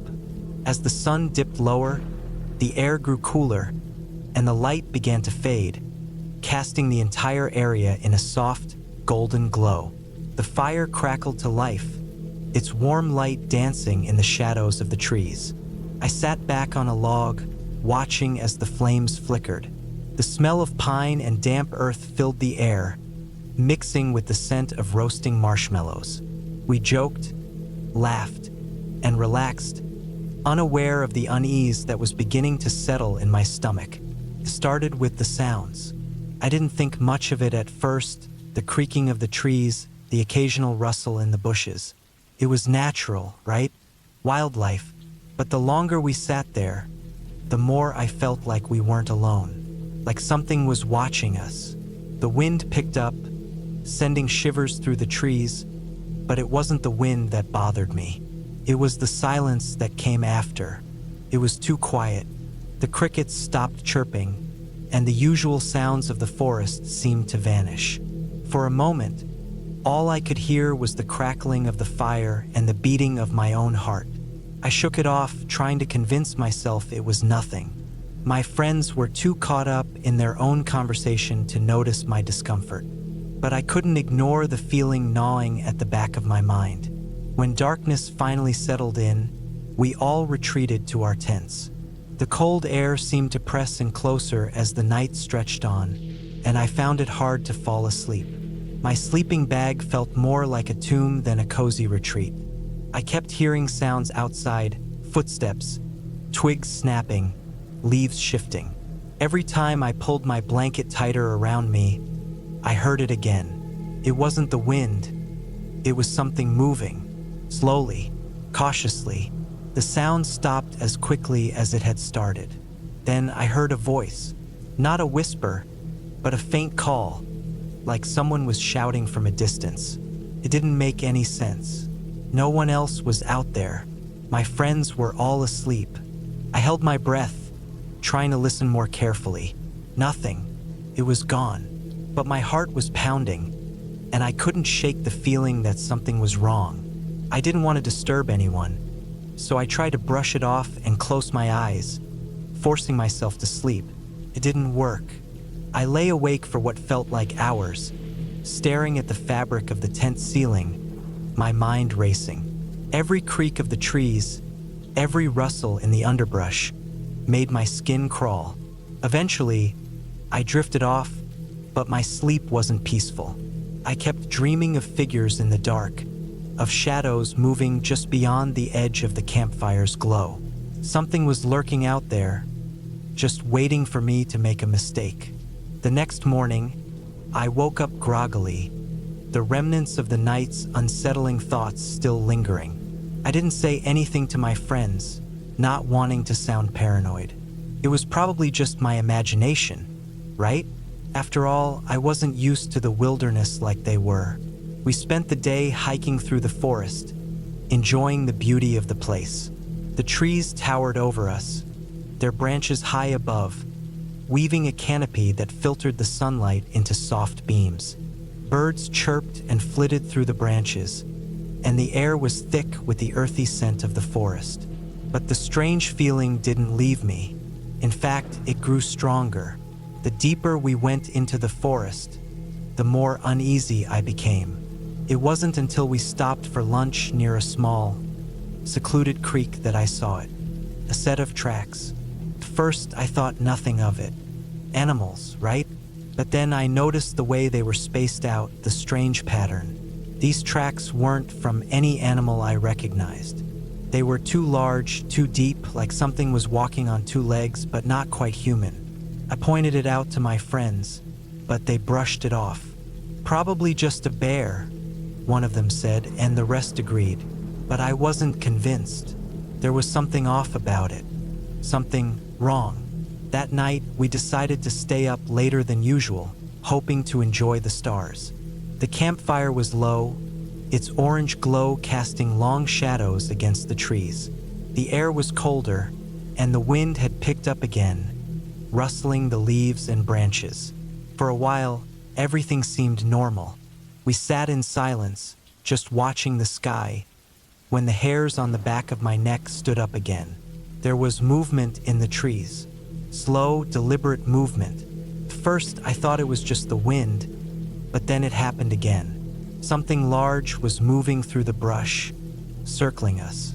I couldn't make out what it was, but I felt its presence.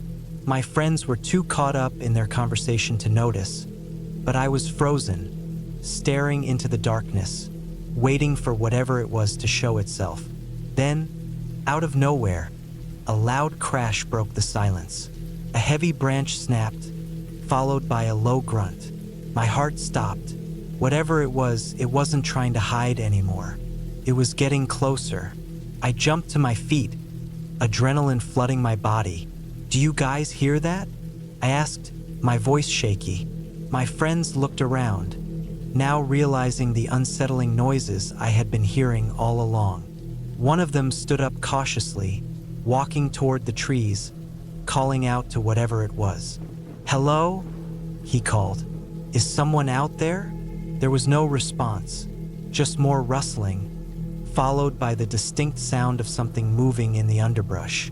My heart raced, and I grabbed the nearest flashlight, pointing it toward the sound. The beam of light cut through the darkness, illuminating nothing but trees and bushes.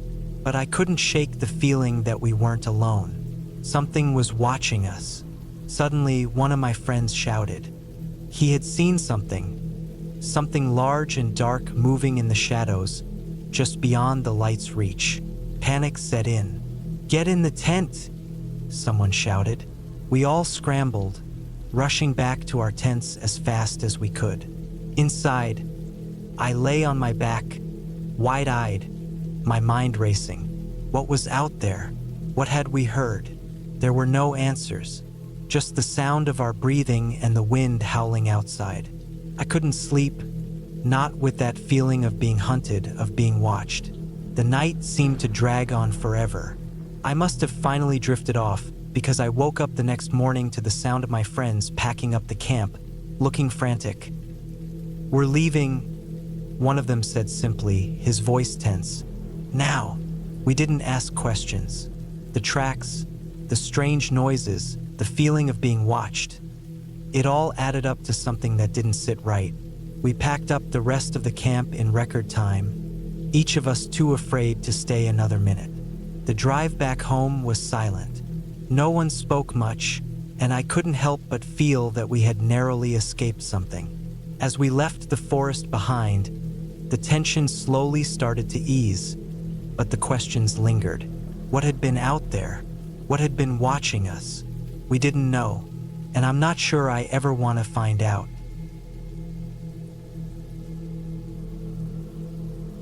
I never considered myself the type of person who would end up in the middle of nowhere, surrounded by towering trees and endless dark.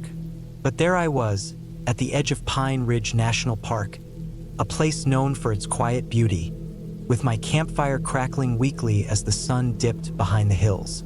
It was supposed to be a weekend getaway, a chance to disconnect, to clear my mind. I had heard all the usual warnings: watch out for wildlife, stay close to the trail, but I had no intention of letting fear control me. I set up my tent, unpacked the essentials, and made myself comfortable. The solitude felt good, almost peaceful. The first few hours were exactly as I'd expected. The chirping of crickets and the occasional rustle in the underbrush were soothing. The air was crisp, fresh, and I could smell the pine trees around me. Nothing could ruin it. The only other campers I'd seen that day had been in passing, nothing more than faces in the distance. I didn't mind the isolation, it gave me space to think. As night fell and the fire began to die down, a strange silence began to seep into the woods. The usual night sounds, the hoots of owls, the calls of distant animals, started to fade away. It wasn't just quiet, it was unnatural. The silence felt wrong, like something was missing, and it made my skin crawl. I tried to shake it off, blaming it on the isolation and the shadows playing tricks with my mind. I stoked the fire, adding more wood, but the flames seemed to sputter rather than roar. I pulled my jacket tighter around my shoulders, trying to focus on the warmth, but the air was growing colder. I glanced at my phone, no signal. Typical. It didn't matter. I wasn't expecting anyone to call. I stood up and began to stretch, hoping to ward off the creeping feeling that something was watching me. That's when I heard it. A rustle. Not from the usual wildlife, but from something deliberate. I froze. The hair on the back of my neck stood up. My first thought was that it might be a bear, or maybe a coyote. It wouldn't be the first time I'd heard strange noises at night, but this was different. It wasn't the usual animal sounds I'd grown accustomed to. The rustling continued, closer now, and it wasn't the shifting of leaves or the crackle of branches. It was deliberate, slow. I squinted into the dark, trying to make out any shape, any movement.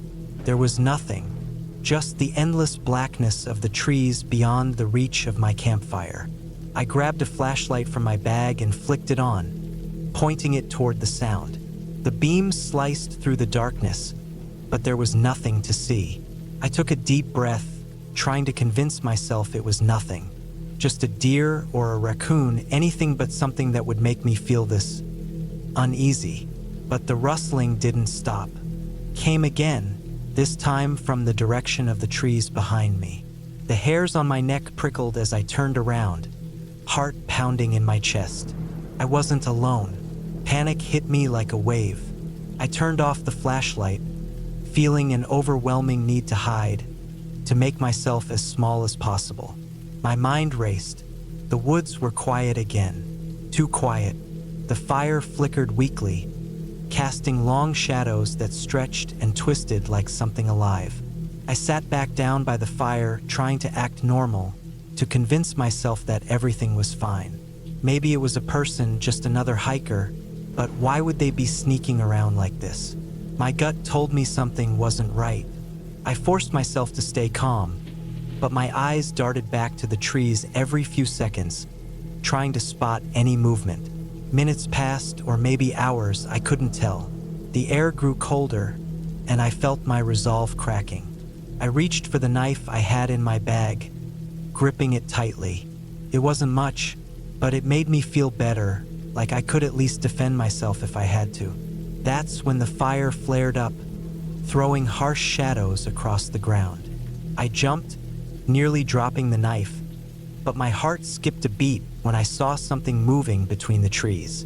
A figure, tall but too tall to be a human. It was just a silhouette, blending into the dark like it was part of the woods themselves. I stared, not daring to blink, as the figure slowly moved closer. I could hear the soft crunch of leaves underfoot, like someone walking deliberately, carefully. It wasn't a person, not in any way I recognized. The figure moved with an unnatural fluidity, bending and twisting in ways that didn't make sense. Fear gripped my chest as my mind tried to make sense of it. I wanted to run, to scream, but I couldn't move. I was frozen, caught between the need to survive and the sheer terror that locked me in place. The figure took another step forward, and I heard the unmistakable sound of breathing. Deep, labored breaths, like something struggling to catch its wind. And then it stopped. For what felt like an eternity, the only sound was the crackle of the fire. The figure stood still, just beyond the edge of the light, watching, waiting. I don't know how long it stood there, but it felt like hours. My heartbeat was so loud in my ears that I couldn't hear anything else. I tried to steady my breath, but every inhale felt shallow, every exhale trembling. I don't know what made me do it, but I stood up, slowly. The figure didn't move. It didn't react. I backed away, keeping my eyes locked on it, and then I heard it. The unmistakable sound of footsteps, far too many, approaching from behind me.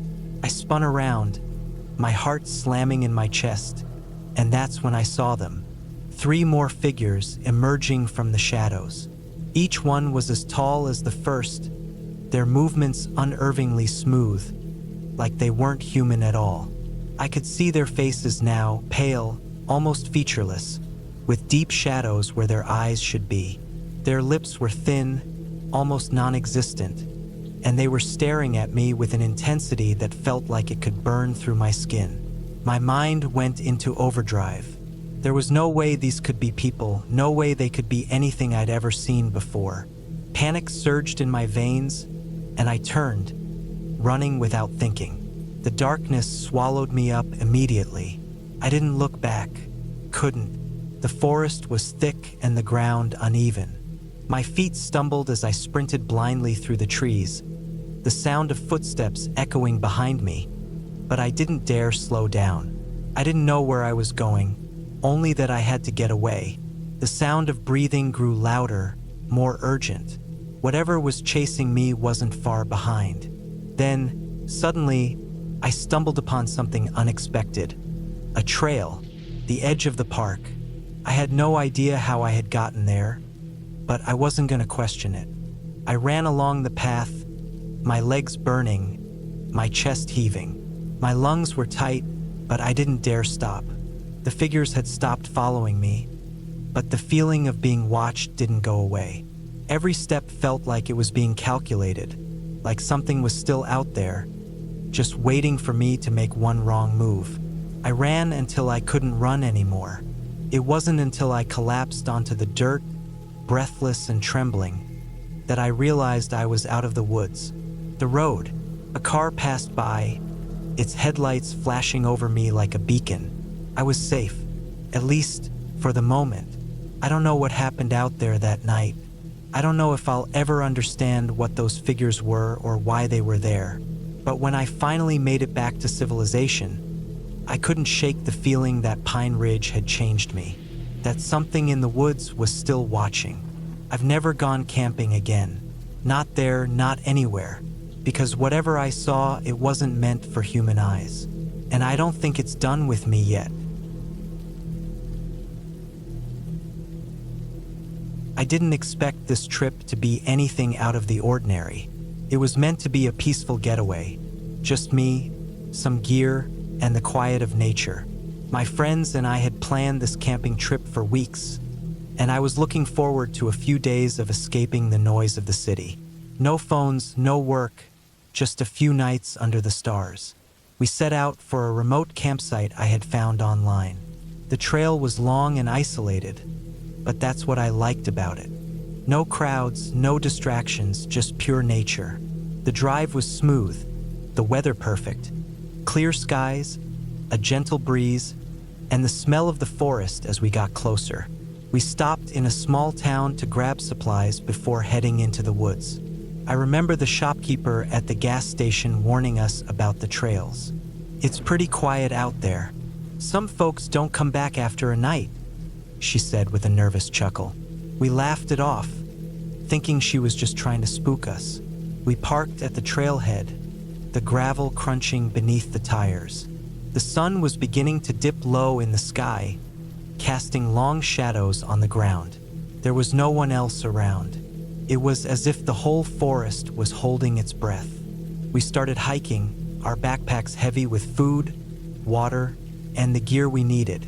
The forest was dense, the trees towering above us, their thick branches blocking out most of the sunlight. The path was narrow with thick underbrush on either side. We moved quietly, the only sounds being our footsteps and the occasional call of a bird or the rustle of leaves. By the time we reached the campsite, the sun had almost disappeared completely. We set up our tents in silence, a sense of unease creeping over me. Something about the place felt off. It wasn't the location, it was beautiful, secluded, but something in the air made my skin itch. It wasn't long before my friends noticed it too, but no one said anything. We tried to shake it off, lighting a fire and cooking our dinner. The fire crackled and popped, casting an orange glow that flickered in the growing darkness. As the night wore on, the forest around us seemed to grow quieter. The wind died down, the birds stopped chirping, and there was a strange stillness in the air. It wasn't the usual peaceful kind of quiet you get in the woods, though.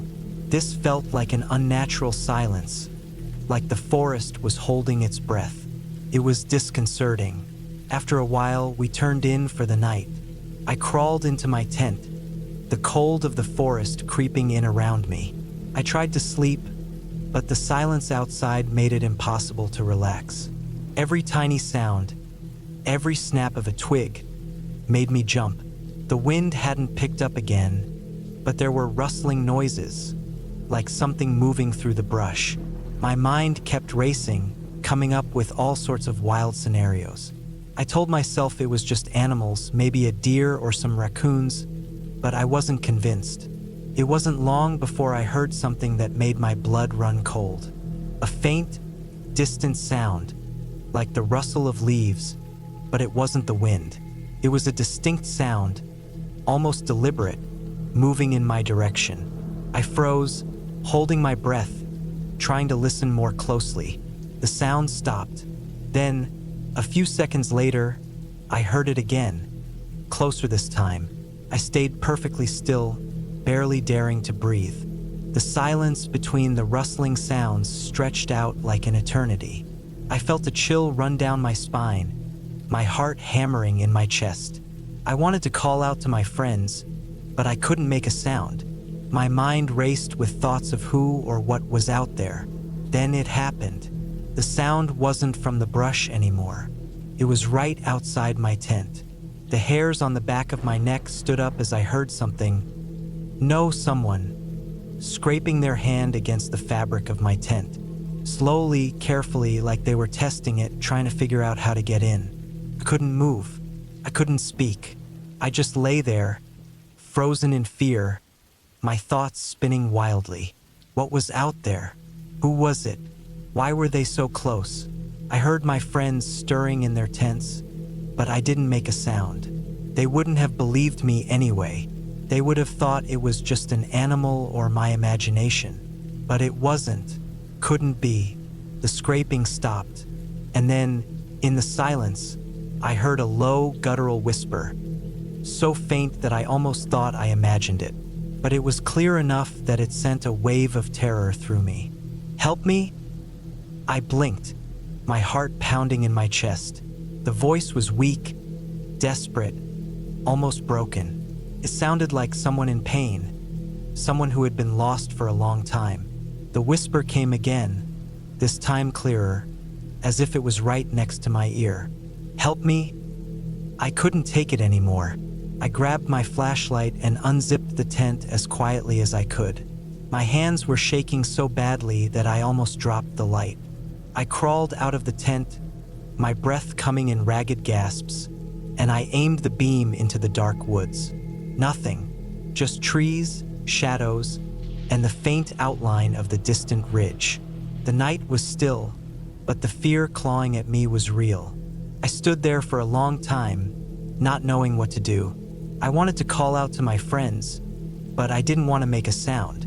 I didn't want to attract whatever it was that had been watching us. The minutes stretched into what felt like hours, but nothing happened. The whispers stopped. The rustling noises stopped. It was as if everything had just disappeared. I made my way back to my tent, feeling the cold air closing in around me. I didn't sleep that night. Couldn't. I stayed up, clutching my flashlight and listening to the silence, waiting for something to happen, but nothing did. The next morning, my friends were awake, packing up their gear and talking about the night. I didn't mention what had happened. They hadn't heard anything, and I wasn't sure they would believe me. It didn't matter. We were leaving today, and I wanted to forget this place as quickly as I could. We packed up and started down the trail, heading back to the car. The woods felt different in the daylight, less menacing, but still strange. The quiet from last night lingered in the back of my mind, and I couldn't shake the feeling that we weren't alone. As we neared the parking area, I noticed something strange. There were fresh footprints in the mud near the trailhead. They weren't animal tracks, too big, too deep. They looked like boots, and they were fresh. Whoever had made them was close, and they had been watching us. I didn't tell my friends. What was the point? They wouldn't have believed me anyway. We drove back to town, and as we passed the gas station, I couldn't help but glance over at the old woman behind the counter. She was watching us, her eyes following us as we drove by. And for a brief moment, I thought I saw her mouth the words, "I told you so."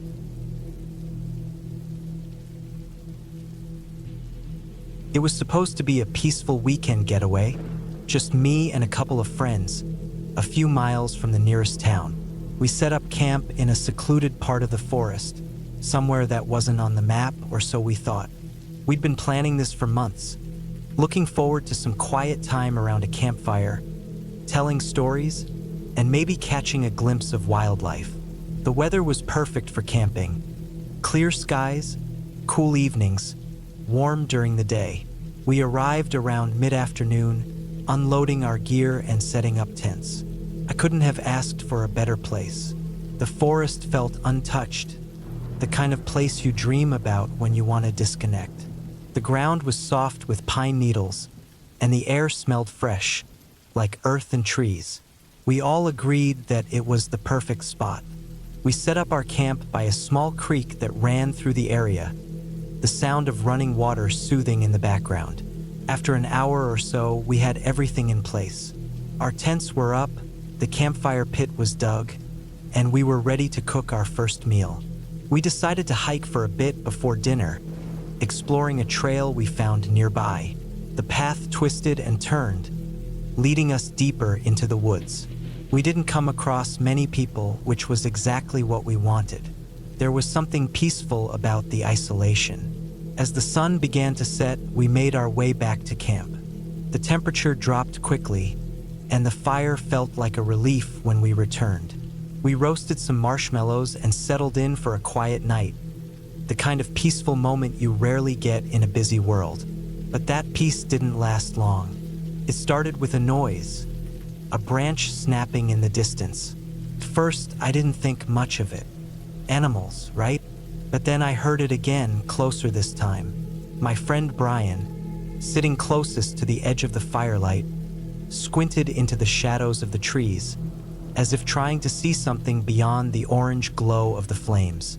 "It's probably a deer or something," he said, shrugging it off.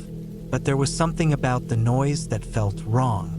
Not like an animal moving around, but something deliberate, something human. My heart rate kicked up a notch, but I didn't say anything. I wasn't about to look foolish, especially in front of my friends. The wind rustled through the trees, and the noises faded. I tried to focus on the crackling of the fire, telling myself it was just my imagination. But that feeling didn't go away. It lingered. The night wore on, and we finished our snacks and started to get ready for bed. We threw more logs on the fire, and the night seemed to settle again. But as I crawled into my tent, I couldn't shake the feeling that we weren't alone. I tried to convince myself it was just the usual nerves of being in the woods, but deep down, I knew something was off. Around 2 a.m., I woke up to the sound of footsteps. Slow, deliberate steps. At first, I thought it might be one of my friends getting up to use the bathroom, but then I remembered no one had left the camp. The footsteps were too soft to be a person, yet too deliberate to be an animal. I lay still, barely breathing, straining my ears in the pitch black. The footsteps continued, circling around the camp, stopping every few seconds as if the person, if it was a person, was listening for something. I didn't move. My heart was pounding in my chest. The sound of the footsteps grew closer, and for the first time that night, I felt the cold, unshakable fear that something was wrong. The footsteps paused just outside my tent. I could hear someone or something breathing, slow and shallow. My breath hitched in my throat, but I didn't dare make a sound. Every instinct in me screamed to run, but I couldn't move. The silence stretched on forever. Then, just as suddenly as it had begun, the footsteps faded away into the night. My mind raced, but my body was frozen, too terrified to react. It wasn't until the sun began to rise that I finally dared to leave the tent. I found Brian and Mark already up, sitting by the campfire, both looking just as shaken as I felt. I didn't need to ask if they'd heard it too. I could see it in their eyes. "I'm not going out there alone today," Brian said, his voice tight. "Not until we figure out what's going on." We all agreed to stick together and pack up. We hadn't planned to leave yet, but after the events of the night, none of us felt safe. We packed our things quickly, but as we were about to break down the tents, something caught my eye: footprints. 3 sets of large, heavy footprints leading right up to our campsite, stopping just at the edge of the fire pit. I crouched down to inspect them, but they didn't look like any animal tracks I'd ever seen. They were too wide, too deep in the soft earth, and they were fresh, very fresh. I looked up at my friends, and they both stared back at me, pale-faced. We had to get out of there. We left in a hurry, driving back down the narrow, bumpy road toward the nearest town, our minds racing with questions. Who was out there? Why had they been watching us? The silence in the car was deafening, and the only sound was the hum of the engine as we sped away from that godforsaken place. The forest seemed to stretch on forever behind us, but I didn't look back. When we got back to town, we told the ranger at the local office about what had happened, but he just looked at us like we were crazy. "You probably just heard some bears," he said, shrugging. "Happens all the time." But we all knew it wasn't bears. There was something far too human about those footsteps. And as we drove back home that day, I couldn't shake the feeling that whoever, whatever, had been watching us was still out there, waiting. The strange thing is, I never told anyone else the full story. Not because I didn't want to sound crazy, but because I couldn't bring myself to relive it. Every time I think about that night, the footsteps, the breathing, I wonder what would have happened if we hadn't left when we did. What if someone had followed us? Or worse, what if they were still out there, watching, waiting? The only thing I know for sure is that I'll never go camping in that forest again. And if anyone ever asks me about that weekend, I'll tell them it was just a bad trip, nothing more, because there are some things I don't think anyone should know. I've been camping for years. I know how to set up a tent, make a fire, and even how to cook on a camp stove. So, when I decided to go camping alone for a few days in the remote part of the woods near my hometown, I didn't think twice. I was used to the sounds of the forest, the rustle of leaves, the chirp of insects, the distant hoot of an owl. Nothing had ever gone wrong, at least not for me. I had chosen a spot far from the usual trails. The woods were quieter there, darker, more secluded. I had an old map my grandfather had given me, detailing all the spots in the area. It was marked with little notations, and one part had a small note, "Quiet place. Go if you want solitude." That was exactly what I was looking for, so I packed my gear and set off. The hike was longer than I expected, but it was worth it. The air smelled of damp earth and pine, and the only sounds were the rhythmic crunch of my boots on the dirt path and the occasional bird call overhead. After a few hours, I reached my destination. The place was perfect. A small clearing, surrounded by thick trees. A little stream ran along one side, gurgling softly as it passed over rocks. It was peaceful. I set up camp near the stream. My tent went up smoothly, and I made a fire pit a few feet away. The sun was starting to dip behind the trees, casting long shadows across the clearing. I knew I had to start gathering wood before it got too dark.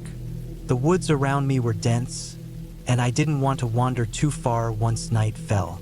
As the evening deepened, I sat by the fire, the crackling of the wood the only sound. The air was crisp now, and I pulled my jacket tighter around me. I had brought enough food for a few days, so I cooked a small meal and sat down to eat. It was quiet, too quiet.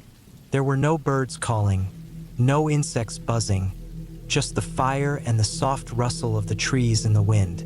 Around midnight, I noticed something odd. It was a strange sound, just beyond the reach of the firelight. At first, I thought it was an animal, maybe a raccoon or a deer, moving through the underbrush, but it didn't sound quite right. It was heavier, like something walking on two legs, but not quite human. I froze, listening. The noise came again, slow, deliberate steps. My heart rate picked up, and I instinctively reached for the knife in my backpack. I stood up slowly, careful not to make any noise, and moved towards the edge of the firelight. The shadows in the trees seemed to shift, but nothing was there. I told myself it was probably a bear or some other large animal, and I shouldn't panic. I went back to my seat, but the unease lingered. I spent the next hour watching the darkness, my eyes scanning the trees for any movement. Nothing. Eventually, I convinced myself that it was just my imagination, and I settled down to sleep. The night was long and restless. The strange footsteps never returned, but the feeling of being watched didn't go away. I woke up several times, feeling the weight of the silence pressing down on me.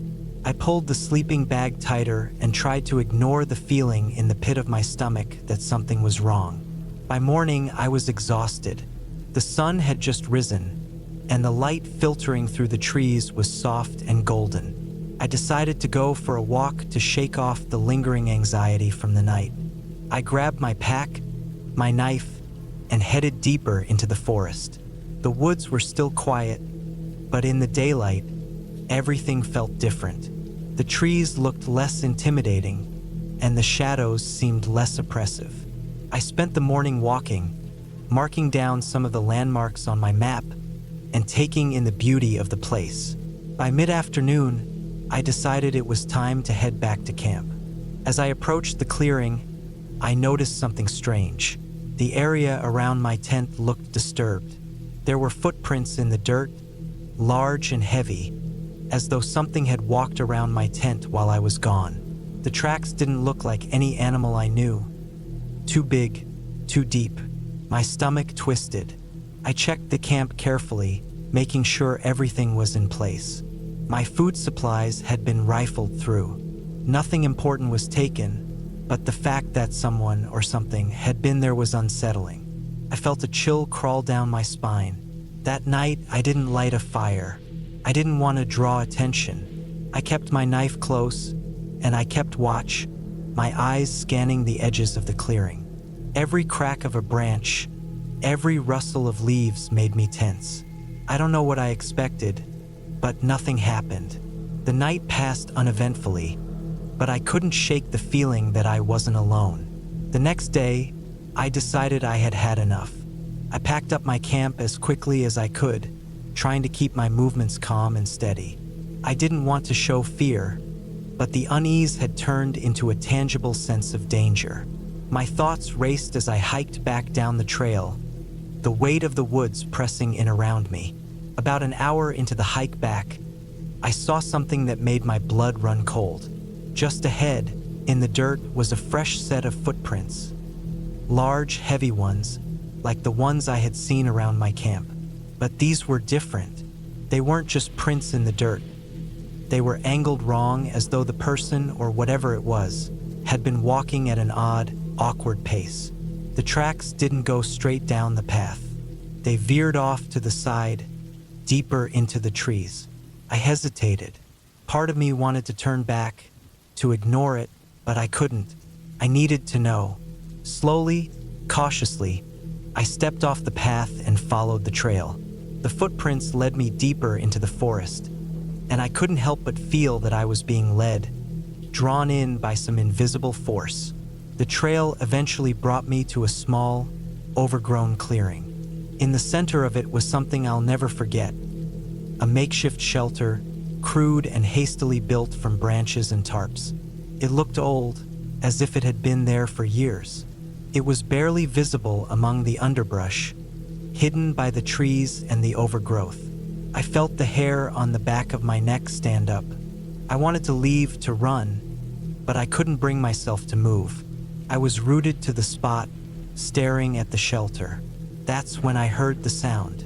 It was faint, like a whisper, but it was there. Someone was breathing. I turned around quickly, but there was no one. Just trees, just the wind. I don't know how long I stood there, frozen in place, but eventually, the feeling of being watched became too much. I ran. I ran like I've never run before, back down the trail, back to the main path. I didn't stop until I reached the edge of the woods. The daylight felt like a shield around me, and I finally allowed myself to breathe. By the time I reached my car, my legs were shaking, my heart was pounding in my chest, and I could barely think straight. I've never been one to believe in the supernatural or in anything that couldn't be explained, but what I found in those woods, and the feeling that someone or something was following me, was something I couldn't shake. I didn't stay for another second. I drove straight home. It's been a few weeks since that trip, and I still think about it. Every time I walk in the woods or hear an unfamiliar noise, my mind flashes back to that moment. I've never gone camping alone again, and I'm not sure I ever will. Whatever was out there, whatever followed me, it was real. It was something more than just a wild animal or a person lost in the woods. It was something else, and I don't think it's done with me yet.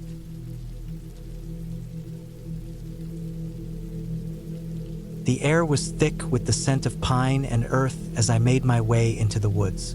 I'd always loved camping, finding peace in the stillness of the trees, the soft rustling of leaves in the breeze.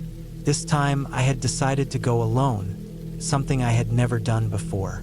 I figured it would be a chance for some solitude, a break from the noise of everyday life.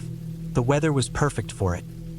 Not too hot, not too cold, and the skies were clear with just a few wisps of clouds drifting lazily by. I found a spot that looked promising, a small clearing tucked between a few tall pines. The ground was soft but solid enough for me to pitch my tent without worrying about it sinking into the ground. I set up camp with ease, the motions feeling almost automatic after so many trips over the years. The tent was secure, the campfire ring cleared of debris, and I had enough firewood gathered to last the night. As the evening approached, I sat by the fire, watching the flames flicker and dance in the growing darkness. It felt peaceful, too peaceful, almost the kind of quiet where you could hear your own thoughts a little too clearly. I kept telling myself it was just the usual anxiety of being alone in the woods, but something felt off. Maybe it was the silence, or maybe it was the way the shadows seemed to stretch just a little too far into the trees. I shrugged it off. It was just the dark messing with my mind, I told myself. The woods were always like this at night. But then, just as the last of the sun dipped below the horizon, I heard something. A sound that wasn't the usual rustling of animals or wind moving through the branches. It was a sharp, almost deliberate noise, like a twig snapping underfoot, followed by the faintest rustle in the underbrush. My heart skipped a beat, but I tried to remain calm. There was no reason to panic. Probably just some small animal, a deer or a raccoon, passing through. It wasn't unusual to hear wildlife in the woods at night. But then the noise came again, closer this time. I stiffened, holding my breath, my eyes scanning the darkness beyond the light of the fire. I couldn't see anything, but I could feel something in the air, a strange tension that made the hairs on the back of my neck stand up. I told myself to relax. It was just the wilderness, nothing to be afraid of. But then came the worst sound yet, a low, guttural growl that seemed to vibrate through the ground, sending a chill straight to my bones. It was too deep, too primal to be any animal I knew of. I froze, my heart pounding in my chest, my hands clammy against the cold metal of the fire poker I had grabbed instinctively. I scanned the trees again, eyes wide, but there was nothing. The fire crackled, sending occasional sparks up into the air, but the silence returned. The growl had stopped, and for a moment, I thought maybe it had been my imagination, or perhaps the wind playing tricks. But then, I heard it again, closer this time, and this time it wasn't just a growl.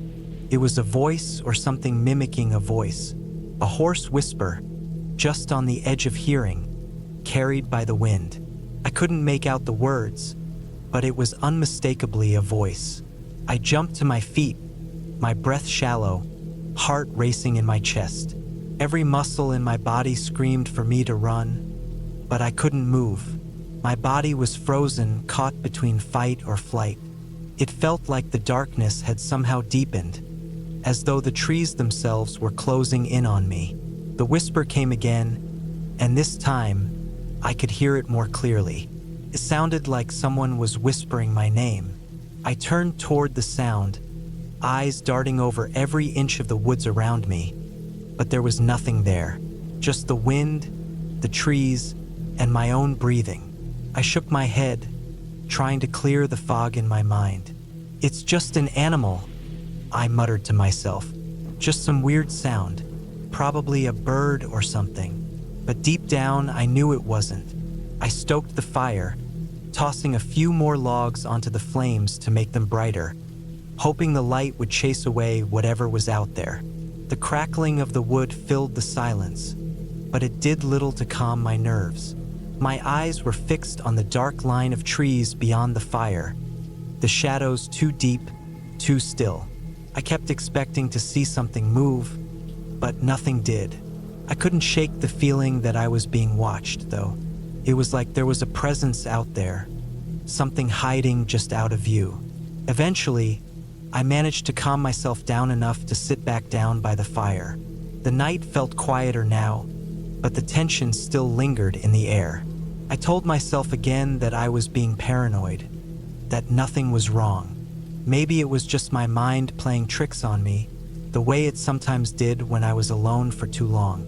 But then, just as I was about to lay back and close my eyes, I heard a new sound, the unmistakable crunch of leaves underfoot. Soft, deliberate, like someone or something was trying to move quietly through the woods. My breath caught in my throat, and I snapped my head around, trying to see through the darkness.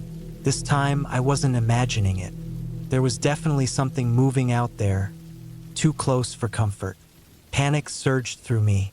My heart hammered in my chest, and I could feel the blood rushing to my head. Every instinct told me to run, to get out of there as fast as I could. But where would I go? The woods were vast, and my car was miles away.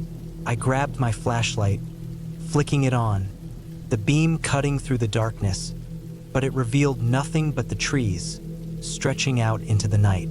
The light trembled in my hands as I scanned the area, but there was no movement, no sign of whatever had made the noise. I didn't know how much longer I could stand it. The silence was deafening now, thick and oppressive, pressing in on me from all sides. Suddenly, the bushes just outside the camp rustled. I jumped to my feet, shining the light on the spot. The beam swept over the underbrush, but again, there was nothing there. I don't know how long I stood there, holding the flashlight and waiting for something to happen. But the longer I stood, the more I realized that whatever had been lurking out there was no longer making a sound. The rustling had stopped, and the woods had gone unnaturally quiet once again. Finally, I forced myself to sit back down, my eyes still darting around the camp, the light from the fire flickering in the distance. I didn't know what had been out there or why it had been so close, but it was gone now. At least I hoped it was. The rest of the night passed in a strange kind of uneasy calm. I stayed by the fire, too nervous to sleep, too afraid to let my guard down. My eyes kept flicking to the shadows, expecting something to emerge at any moment. But the hours dragged on, and eventually, the sounds of the forest returned to normal. The occasional hoot of an owl, the distant scurrying of animals, nothing out of the ordinary. When the first light of dawn finally broke through the trees, I packed up my camp, still feeling on edge. I didn't know what had happened the night before, or what had caused that strange sensation of being watched, but as I drove away from the campsite, I couldn't shake the feeling that I had barely escaped something that had been waiting in the dark. I didn't go back to the woods for a long time after that. Maybe it was just my mind playing tricks, or maybe there was something out there, something I'd stumbled too close to. Either way, I never did figure it out, but I've never forgotten that night, and I never will. It was supposed to be a simple weekend trip. Just me and a few friends heading out to the woods for a couple of nights, away from the noise and stress of everyday life. I've been camping many times before, so I wasn't expecting anything unusual. In fact, that's the way I liked it. The quiet, the fresh air, the sound of the campfire crackling in the distance. It was all part of the routine. We picked a secluded spot by a creek, not too far from the main trail, but far enough to feel like we were truly away from everything. The campsite was perfect, nestled among tall pines, the creek running gently beside us, its water clear and cold. We set up tents, gathered some wood for a fire, and soon enough we were sitting around it, laughing and telling stories. It was just like every other camping trip. But as the sun dipped below the horizon, something felt off. I couldn't put my finger on it. It wasn't anything specific, just a feeling that lingered in the air, like the woods themselves were watching us. The temperature dropped quickly after sunset, and the darkness settled in faster than I expected, swallowing up the forest. We had a couple of flashlights, but it still felt like the night was heavier than usual. As the evening stretched on, I started to notice things I hadn't before. The wind was picking up, making the trees creak and groan like they were about to topple over. And the sound of the creek, which had been so peaceful earlier, now seemed different. I couldn't quite place it.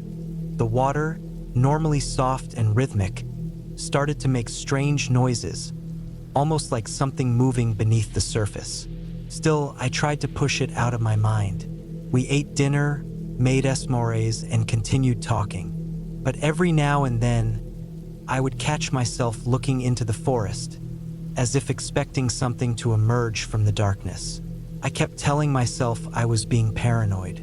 Nothing bad was going to happen. Around midnight, we all started to wind down. The fire was burning low, and I could feel myself growing sleepy. I crawled into my tent, trying to shake off the unease that had been nagging at me. But sleep didn't come easy. The sounds of the forest felt louder now, more alive, more purposeful. The wind whistled through the trees, and the creek seemed to murmur secrets in the dark. I pulled my sleeping bag up around me, trying to block it all out. I don't know how long I had been lying there, but I woke up suddenly, heart pounding. Something was wrong. The air felt thick and heavy, like the whole forest was holding its breath. My breath caught in my throat as I listened, straining to hear any sign of what had woken me. And then I heard it, a faint rustling sound, just outside my tent. It wasn't the wind or an animal, it was too deliberate. The kind of sound you hear when someone's trying to move quietly but isn't doing a very good job of it. I held my breath, my mind racing. Was it one of my friends? No, they were all asleep. I could hear their soft breathing from the other tents. This was something else. I stayed perfectly still, listening intently. The rustling grew closer, just outside my tent. My heart was hammering in my chest. I wanted to call out, but I couldn't bring myself to make a sound. I wasn't sure if I wanted to know what was out there. The sound stopped. For a long moment, everything was silent, too silent. I could feel my pulse in my ears, and I realized that even the wind had stopped. The night had gone dead still, and then came the scratching. It was slow at first, like claws dragging across the ground. Then it grew louder, closer. My mind screamed at me to do something, anything, but I couldn't move. The scratching continued, circling my tent, growing more frantic.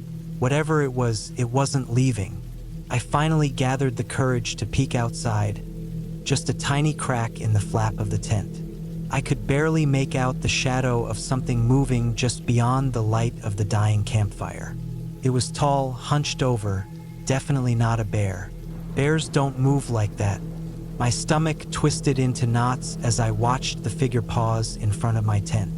The scratching stopped. There was only silence now, but I could feel it. The figure was staring at me. I had no idea how I knew, but I could sense its eyes on me. I quickly pulled my head back into the tent, holding my breath, praying it hadn't heard me. Minutes stretched into what felt like hours. The figure was still there, just outside my tent, making no sound. I didn't dare look again. The only thing I could hear now was my own heartbeat, loud in my ears. And then, just as suddenly as it had started, it stopped. The scratching, the presence, the weird sense of being watched, all of it disappeared. The wind picked up again, rustling the trees, and the creek resumed its normal, gentle flow. It was as if nothing had happened. But I didn't sleep for the rest of the night. I stayed awake, my eyes fixed on the entrance of the tent, expecting the thing to come back. I was too terrified to move, too afraid to even make a sound. It wasn't until the first light of dawn broke through the trees that I dared to leave my tent. When I emerged, the campsite looked the same. My friends were still asleep in their tents, unaware of anything unusual. I tried to act normal, but inside, my mind was racing. I didn't want to tell them what had happened. What if they thought I was just imagining things? I kept it to myself, pushing the memory to the back of my mind. I didn't want to spoil the trip. The rest of the day passed uneventfully. We went hiking, swam in the creek, and spent the evening around the fire again. But something had changed. The sense of unease hadn't left me. It lingered in the air, like an invisible weight pressing down on me. The woods felt different, not in a mystical way, not like something out of a ghost story, but in a way that made me feel like I wasn't welcome, like the forest was keeping secrets I wasn't meant to know. As night fell again, I was even more on edge.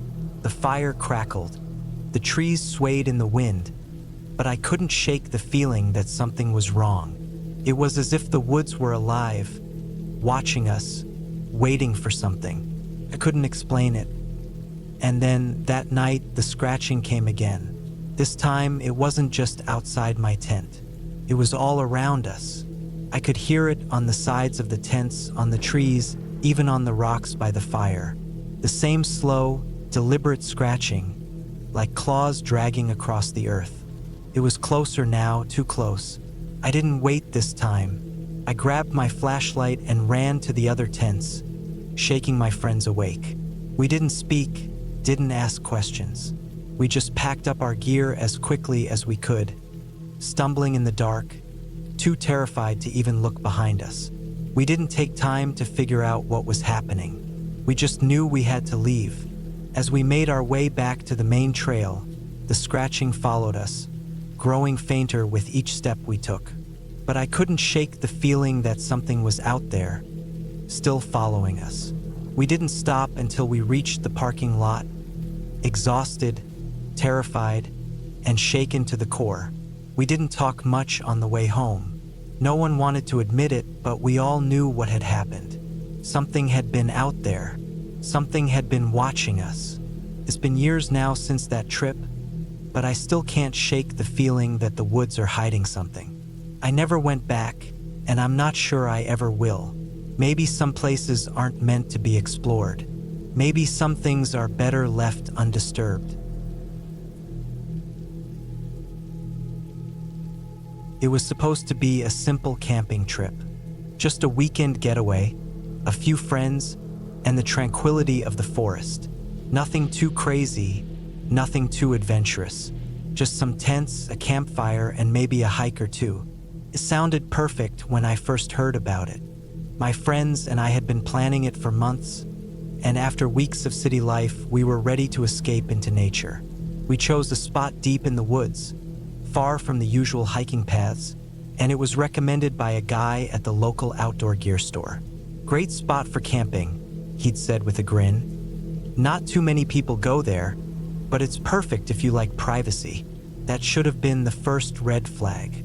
I mean, privacy isn't always a good thing when it comes to the outdoors, but none of us thought much about it. The drive up was uneventful. The trees grew thicker as we got closer to the spot, the air grew cooler, and the landscape changed from rolling hills to more rugged terrain. When we finally pulled into the clearing, it was even more remote than I expected. The only sign of civilization was a narrow, dirt road that we'd just driven up. No other cars, no other people, just the trees, the rocks, and the sky. We started setting up camp as the sun hung low in the sky. The light started to soften, casting long shadows over the clearing. The forest seemed to watch us, and I couldn't shake the feeling that something was off. But it wasn't anything I could put my finger on, just a vague sense of discomfort that hung in the back of my mind. We set up our tents, each one more or less a small home for the next 2 days. The fire pit was just a few feet away, and I helped gather some dry wood to get a fire started. As the flames flickered to life, the warmth felt good, but it didn't entirely chase away the chill in the air. We laughed, cracked open some beers, and talked about old times. The sounds of the crackling fire and the distant rustling of leaves our only company. It was peaceful, at least for a while. As night fell, the woods came alive with sounds. The chirp of crickets, the rustling of small animals in the underbrush, the occasional hoot of an owl. We didn't think much of it. We were deep in nature, after all. These sounds were normal. But the longer we sat around the fire, the more I started to notice how empty the night felt. There were no sounds of far-off cars or other campers. No signs of anything outside this small clearing. It was as if the forest was holding its breath, waiting. I remember it getting colder as the hours passed. It wasn't just the air. It was like the temperature dropped in my chest, too. I pulled my jacket tighter around me and threw another log on the fire. My friends didn't seem to notice. They were talking about something I couldn't really focus on. I tried to brush off the unease, but it was still there, in the back of my head, like a warning that I couldn't quite understand. Something wasn't right, but I didn't know what it was. Eventually, we all crawled into our tents to get some sleep. The fire had burned down to embers, and the forest was silent. I lay there for a long time, staring at the fabric of the tent above me, listening to the wind rustle through the trees. I must have finally drifted off, because I woke up to the sound of footsteps outside my tent. They weren't the sounds of an animal. Too heavy, too deliberate. Someone was walking around our camp. My heart started to pound. I stayed completely still, barely breathing, straining to hear more. There was the soft crunch of gravel underfoot, the shuffle of boots against dirt, and then a long pause. The air around me felt thick, like the world had stopped for a second. I couldn't see anything through the fabric of the tent. The night was pitch black, the only light coming from the faint glow of the dying embers from the fire. But I felt the presence outside, as if someone, something, was standing just beyond the thin walls of my tent, waiting. I didn't move. I didn't dare. The steps started again, circling around our camp. There was no rhyme or reason to it, no pattern. The footsteps just seemed to wander aimlessly. I tried to keep my breathing slow and steady, but the fear was growing, tightening around my chest. I could feel the sweat starting to bead on my forehead. My fingers twitched at my sides, wanting to grab my phone, my flashlight, anything. But I stayed frozen, too terrified to make a sound. Then, a low voice cut through the silence. Not loud, just barely audible. Help! It was a whisper, almost drowned by the rustling of leaves. But I heard it, clear as day. A voice, male maybe. It didn't sound far away. I held my breath, staring into the dark. My heart was hammering in my chest, and every instinct in my body was telling me to stay quiet, stay still. If I moved, whoever or whatever was out there would know I was awake. But after a few moments, the voice came again. Help! This time, there was a little more urgency to it. My mind raced, trying to figure out what to do. Should I wake my friends? Should I go out there and check? Should I even listen? But what if it was someone in danger? I couldn't ignore that. But just as quickly as it had started, the voice fell silent. The footsteps stopped. There was nothing but the wind. And the longer the silence dragged on, the more I began to question what I had heard. Was it real? Was it just my imagination running wild in the dark? I didn't know. Minutes stretched into what felt like hours. And then, just when I thought I might have drifted back to sleep, the sound came again. Not a voice. No, this time it was a knock. Not on my tent, but on the tree right outside. A knock, sharp and deliberate. It wasn't an animal. It wasn't the wind. Someone or something was knocking on the tree. My pulse quickened. The hair on the back of my neck stood up. I knew I couldn't just lay there any longer. I had to find out what was going on. Slowly, I unzipped my tent, careful not to make a sound. I pushed the flap aside just enough to peek out. The fire was just a faint glow, and the rest of the clearing was blanketed in darkness. My friends' tents were still intact, no sign of movement. I reached for my flashlight, but before I could turn it on, I heard something moving in the bushes behind me. I spun around, the flashlight beam cutting through the dark. But there was nothing there, just trees. The same trees that had been around me all day. The same trees that now felt too close, too watchful. But in the distance, beyond the trees, I saw a figure. Tall, slender, moving just at the edge of the light's reach. And then it was gone. I stumbled back into the tent, heart racing. I had to wake my friends. We had to leave. This was no longer just some random noise. Something was out there. I called out to them in a harsh whisper, shaking them awake. We needed to pack up. Get in the car. Get out of there. They were groggy, confused. But once they saw the fear in my face, they didn't ask questions. We packed up quickly, quietly, trying not to make a sound. The wind rustled again, the trees groaning under its pressure. And in the distance, there was that knock again. A single, sharp sound that made every hair on my body stand on end. We were done. We needed to leave. No more second guessing. As we drove away, the headlights cutting through the night, I glanced back at the forest. It was still, silent, like nothing had ever happened. But I knew we weren't alone out there. By the time we reached the nearest town and stopped at a gas station, I felt the weight in my chest finally lift. The relief was overwhelming, but the questions lingered. Who was out there? What was that voice? What were those knocks? The attendant didn't look up from his phone as I paid for gas, but I had to ask. Maybe he knew something. Hey, I said, voice hoarse.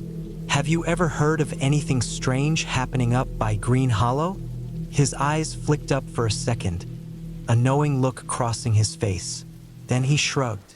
People say it's best to stay away from that part of the woods. Lot of weird stuff happens out there. He didn't elaborate, but I didn't need him to. I knew what he meant. We were lucky. I didn't know who or what was out there, but I wasn't willing to find out.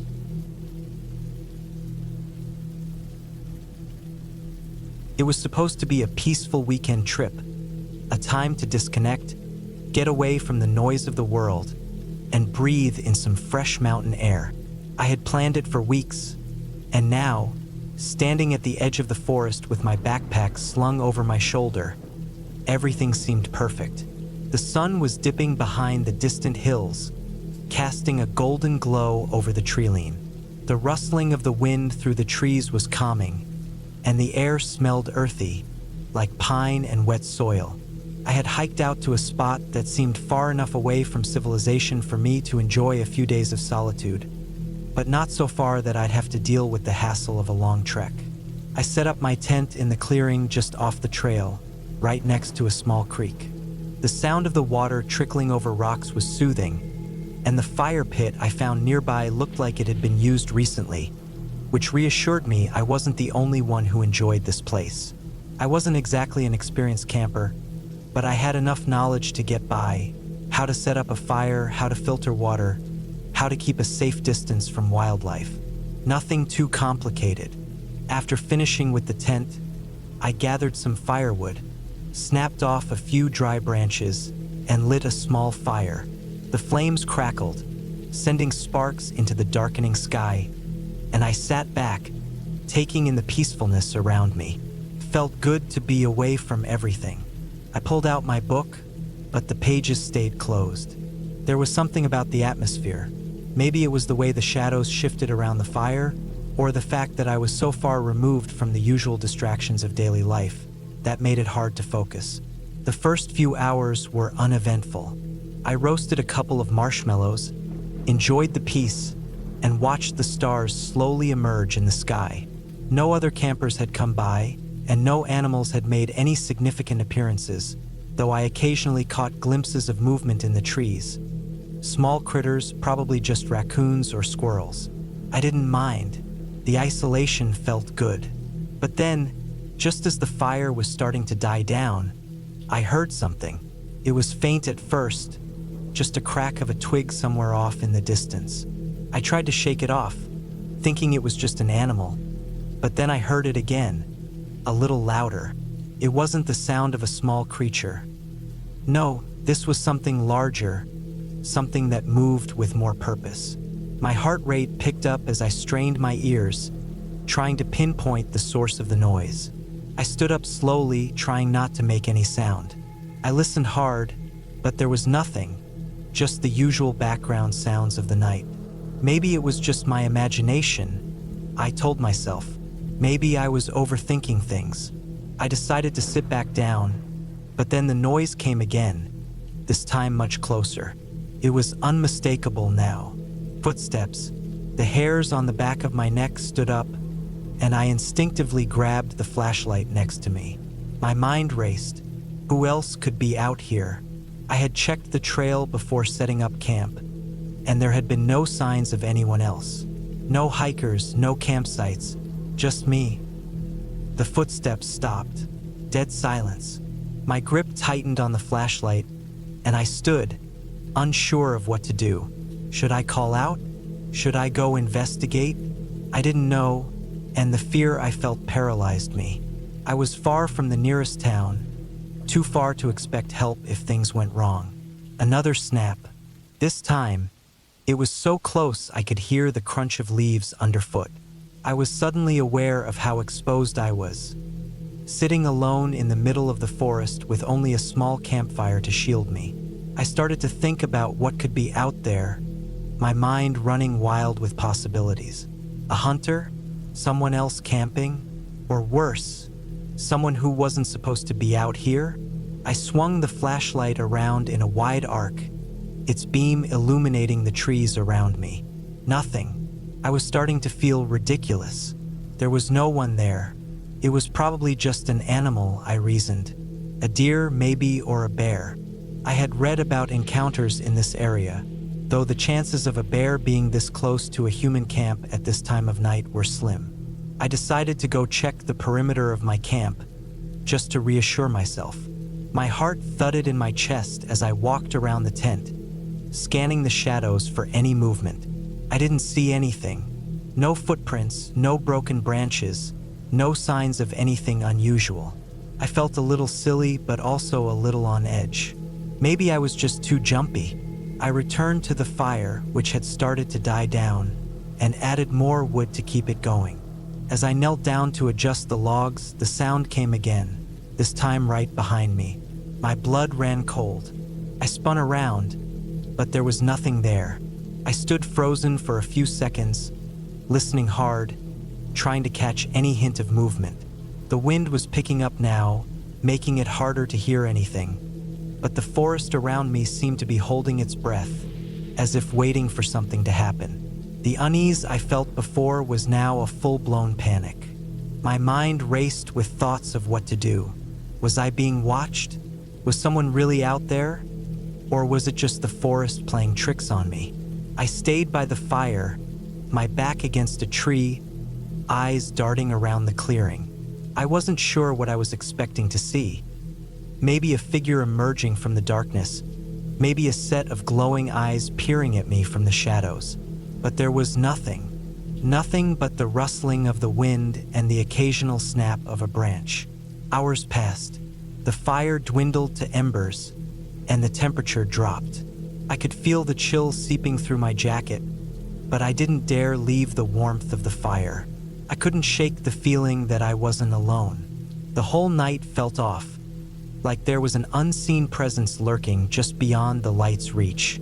Around 2 a.m., I couldn't take it anymore. The fear and the uncertainty were eating at me. I grabbed my gear, my backpack, my water, my phone, and decided to pack up and leave. It wasn't worth the risk, whatever that risk was. I couldn't explain what was making me feel so uneasy, but I wasn't willing to stay another minute in this silent, tense atmosphere. I grabbed the tent stakes and began pulling the tent up, hands shaking as I worked quickly. As I was folding up the last bit of the tent, I heard a sound again. This time unmistakable. A grunt came from somewhere in the woods, right behind me. My breath caught in my throat, and I froze. I didn't dare turn around. Every instinct in me screamed to run, but I knew I wouldn't make it far without a plan.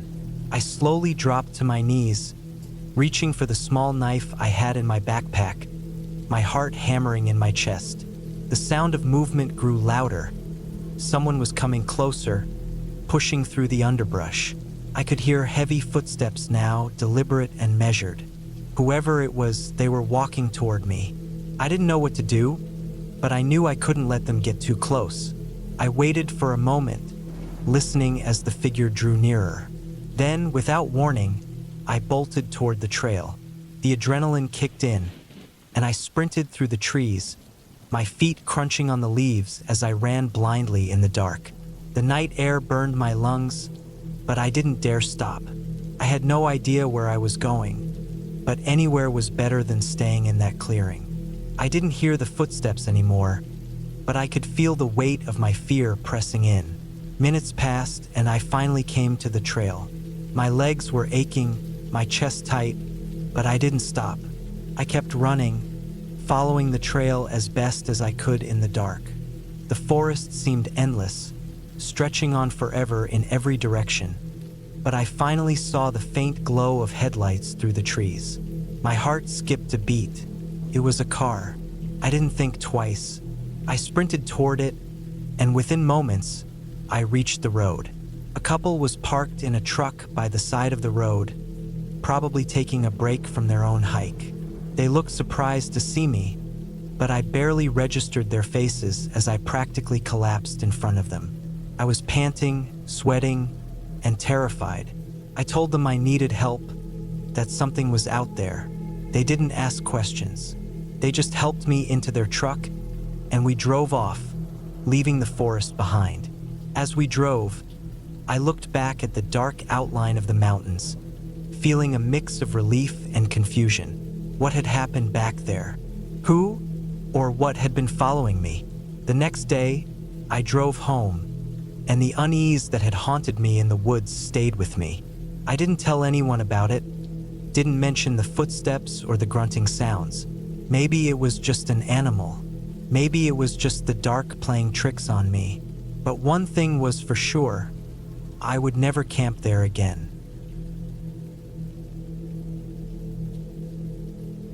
The sun had just dipped below the horizon, and the world around me was beginning to change. The golden light of day was fading, replaced by an eerie twilight that seemed to deepen the further I looked into the forest. The campsite was small, nestled in a clearing surrounded by thick woods.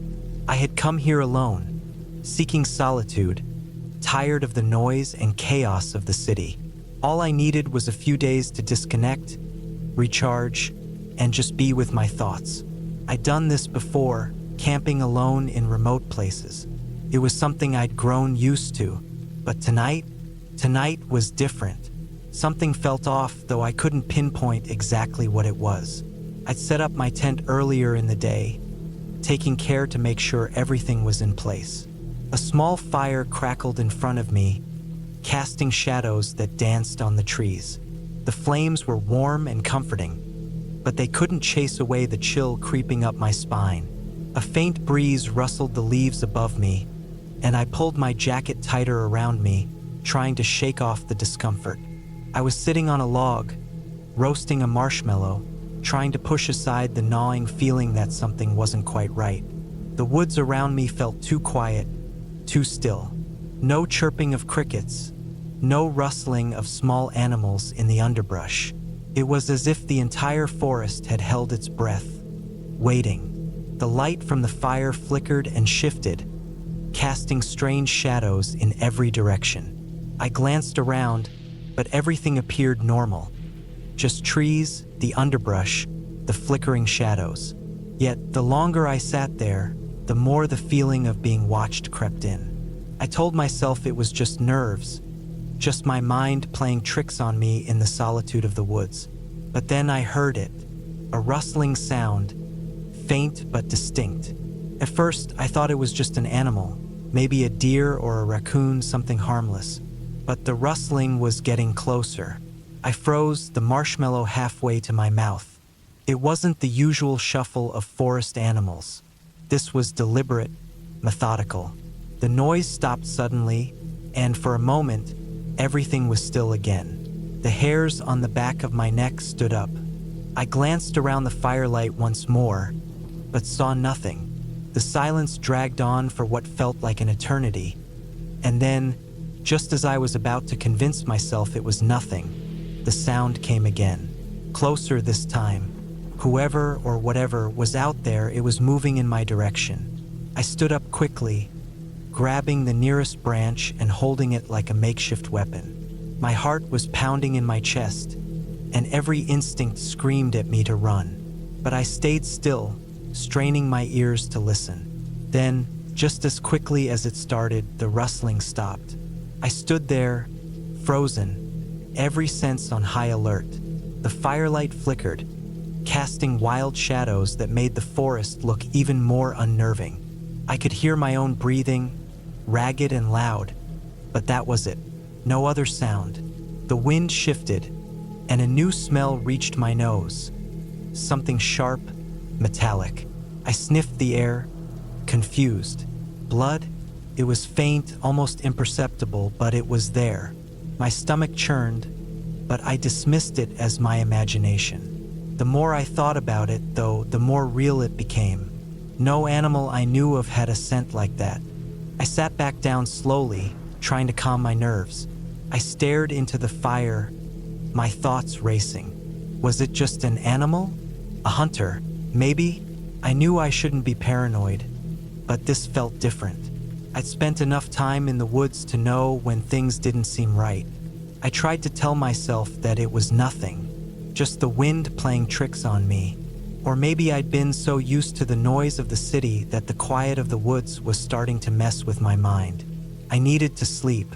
I needed to get some rest if I was going to enjoy the rest of my trip. But then the rustling came again, closer this time. The hairs on the back of my neck prickled. It wasn't just the noise that unsettled me.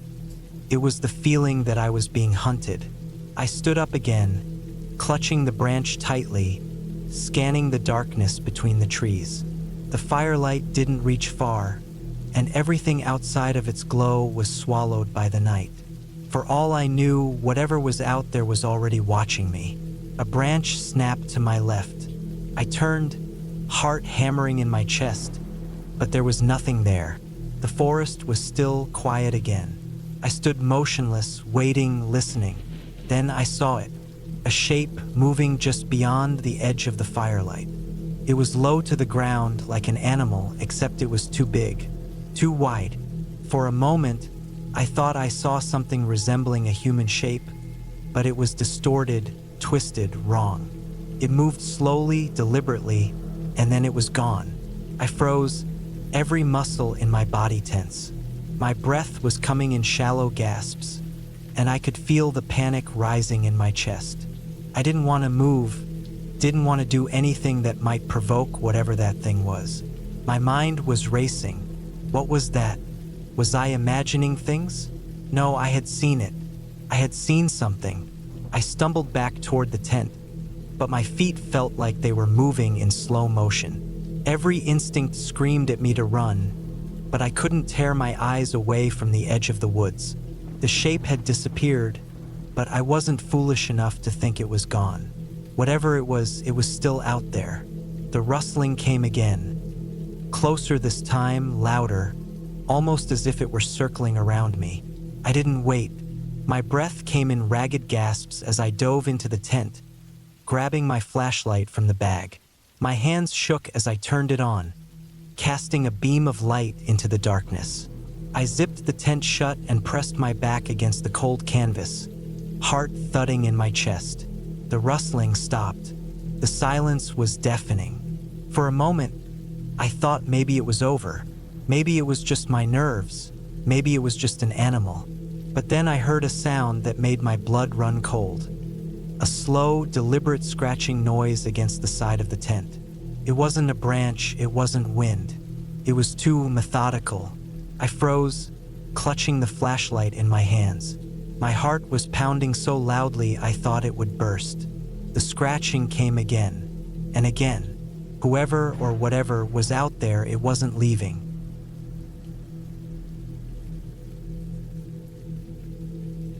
It started as an ordinary camping trip.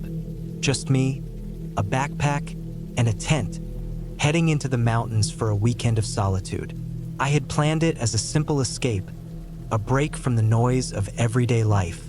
I love hiking and the feeling of being alone in nature, disconnected from everything.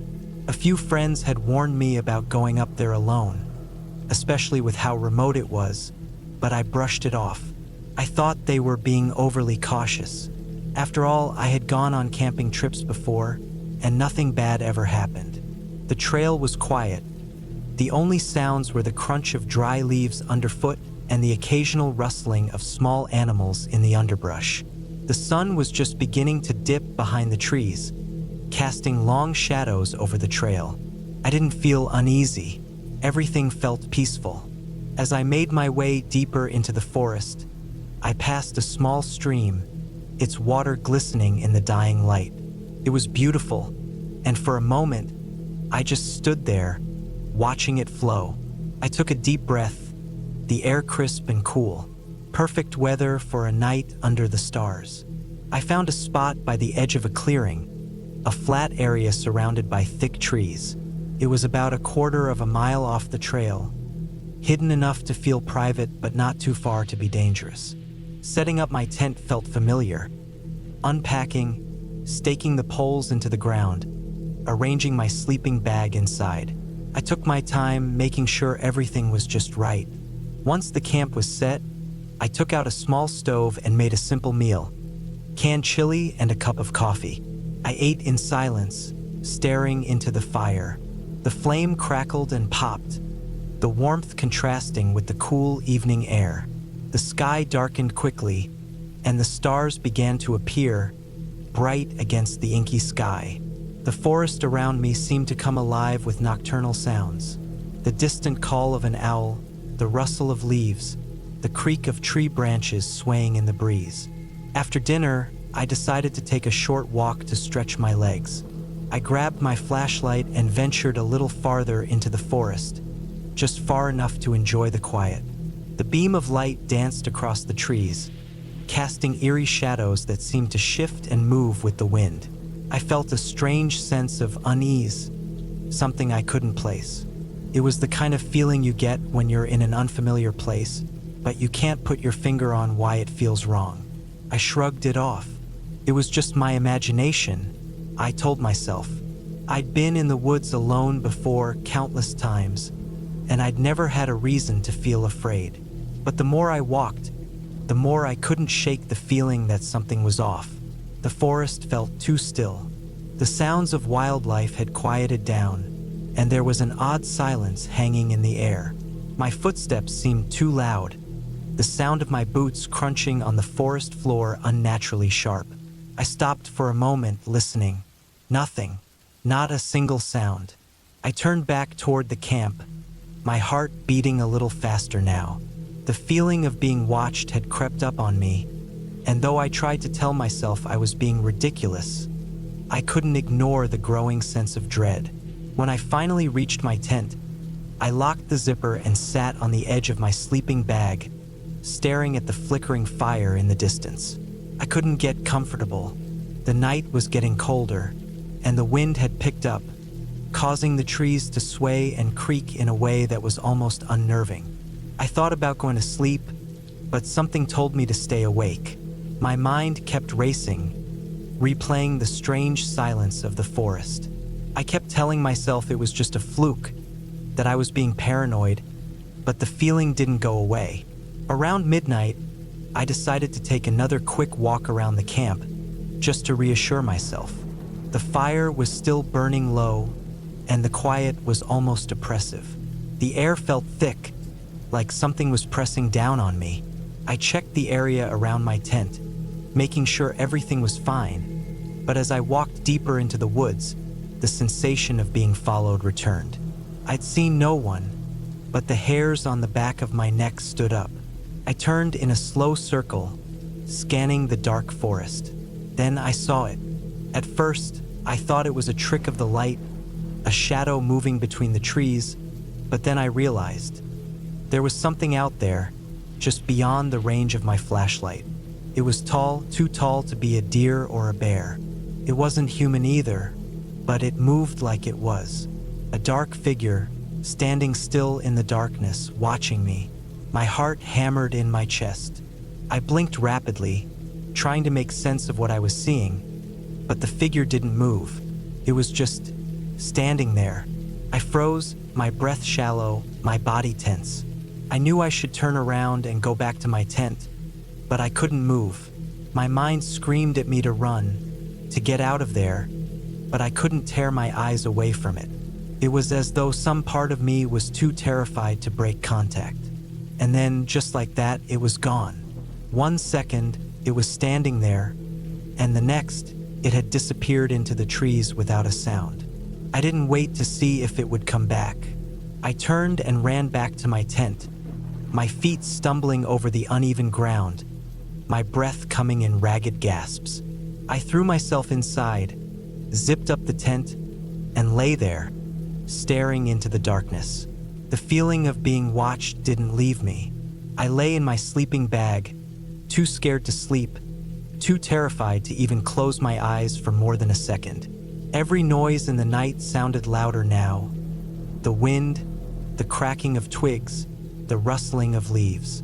And I couldn't shake the feeling that whatever I had seen was still out there, waiting. I stayed awake the entire night, watching the light of the fire flicker through the trees, listening to the silence, and trying to ignore the growing sense of dread that seemed to be wrapping around me. By morning, I was exhausted, but the strange feeling had faded, replaced by a sense of relief that the night was finally over. I packed up my things quickly, eager to leave. As I walked back down the trail, I couldn't help but glance over my shoulder every few steps, expecting to see the dark figure from the night before lurking in the trees. But there was nothing, just the quiet sound of my boots on the dirt path and the chirping of birds. When I reached my car, I breathed a sigh of relief, feeling safe for the first time in hours. I started the engine, but as I looked out the windshield, something caught my eye.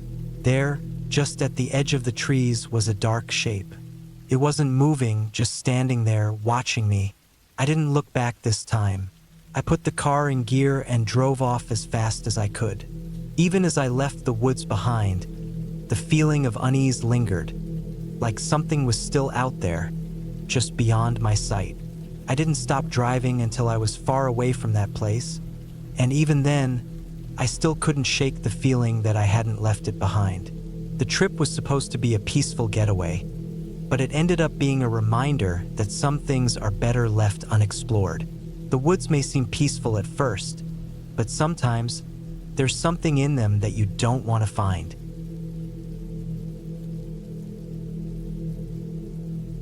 I had always thought of myself as someone who loved nature.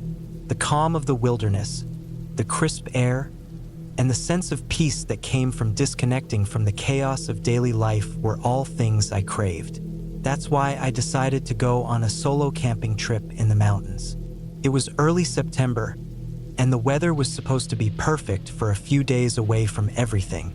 I packed my gear carefully, made sure I had all the essentials, and set off in the morning. My destination was a small, remote campsite that I'd read about in a hiking book. It was a place known for its serenity, tucked deep into the woods where few people ever ventured.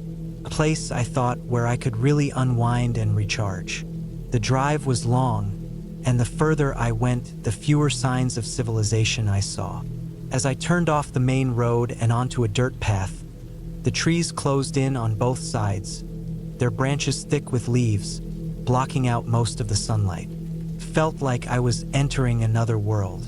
The sense of isolation grew with every mile. By the time I reached the trailhead, the sky was beginning to darken, casting long shadows across the forest floor. I hadn't planned to camp that night, but the day had slipped away faster than I anticipated. There was no cell service here, so I couldn't check the time, but my instincts told me it was getting late. I decided to go ahead and set up camp before it got dark. The site I had in mind was near a small creek, its gurgling waters providing a soothing backdrop to the otherwise silent forest. I found a decent spot to pitch my tent, and as I worked, I couldn't shake the feeling that something wasn't quite right. It was hard to put my finger on it, but the air felt heavier here. The woods seemed unnervingly still. The trees, despite the breeze, hardly moved.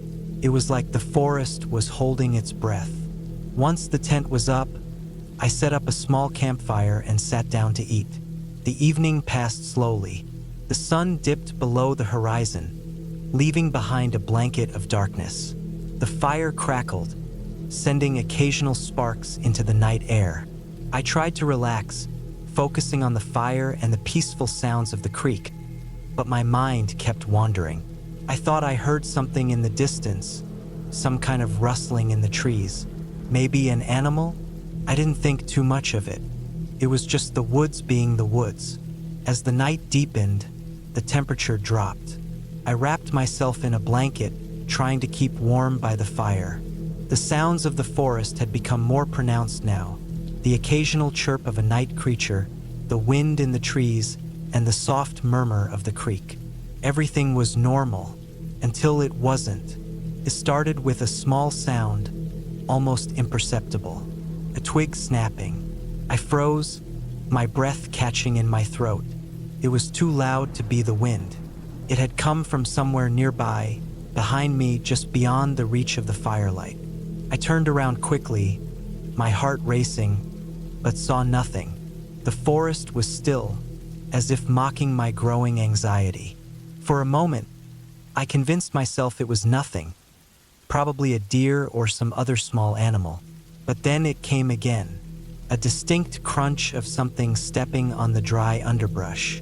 My muscles tensed, and I stood up from my seat by the fire, walking cautiously toward the source of the noise. The moonlight barely penetrated the thick canopy above, and the shadows played tricks on my eyes. I squinted, trying to make out any movement in the darkness, but there was nothing. I waited, listening, but the forest seemed to have fallen back into silence. I tried to shake off the feeling of unease, but it lingered. I told myself it was just my imagination, or maybe the wind moving things around. But deep down, something told me I wasn't alone. I went back to the fire and stoked the flames, the heat offering a small comfort. The flickering light danced across the trees, casting long shadows that seemed to move with a life of their own. It was impossible to tell whether the shadows were from the fire or from something else. Then, just as I was about to sit down again, I heard it, louder this time. A footstep, deliberate and slow, coming from the direction of the creek. I froze, the blood draining from my face. The sound was unmistakable. Someone or something was walking towards me. I grabbed the flashlight from my backpack and turned it on, pointing it toward the noise.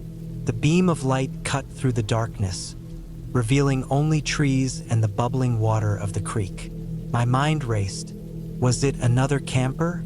Someone else lost in the woods? But who would be out here at this hour? I waited, my heart hammering in my chest. The air around me felt suffocating, and the weight of the silence pressed down on me. But no further sounds came. I was left staring into the darkness, the beam of light shaking in my hands. The night stretched on, each minute feeling like an eternity. I sat by the fire, trying to convince myself that there was nothing to fear, that maybe I had imagined it. But the unease remained. Every crack of a twig, every rustling leaf made me jump. Around midnight, I finally crawled into my tent, hoping that sleep would ease my mind. But sleep didn't come. I lay in my sleeping bag, listening to the sounds of the forest, too restless to relax. The thought of someone or something out there in the dark kept me wide awake. Every sound outside the tent sent my pulse racing. Hours passed, and I felt my eyelids growing heavier. Just as I was drifting off to sleep, I heard it again, the unmistakable crunch of a footstep.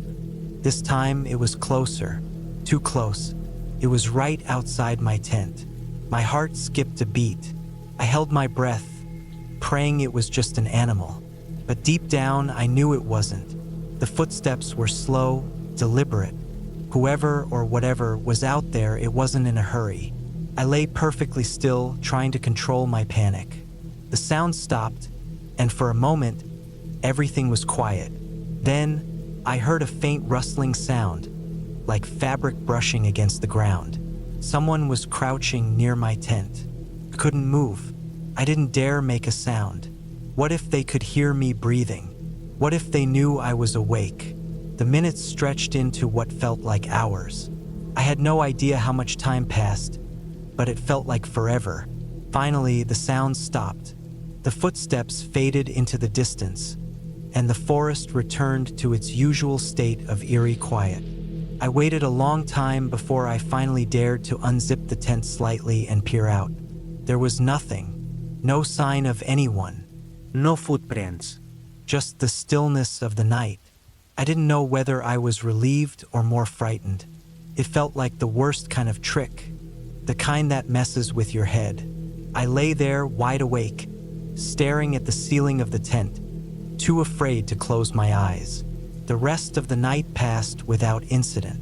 I don't know how I managed to sleep, but when the first light of dawn broke through the trees, I felt a sense of relief wash over me. The feeling of being watched, the heavy silence, all of it was gone. I packed up my gear as quickly as I could, my hands shaking slightly. I didn't want to be here anymore.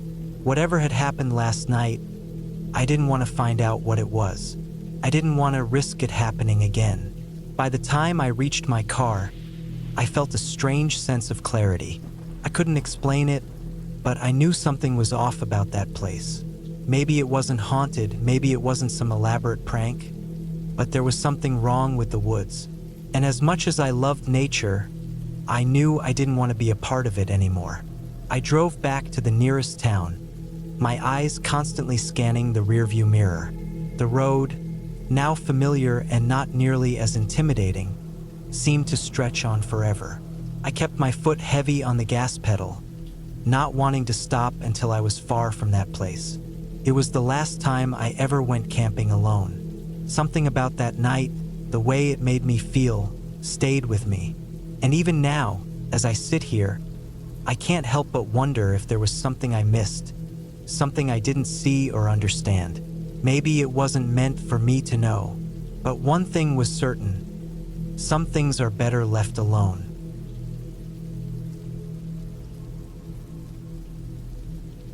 It was supposed to be a peaceful weekend in the woods, just me and my tent.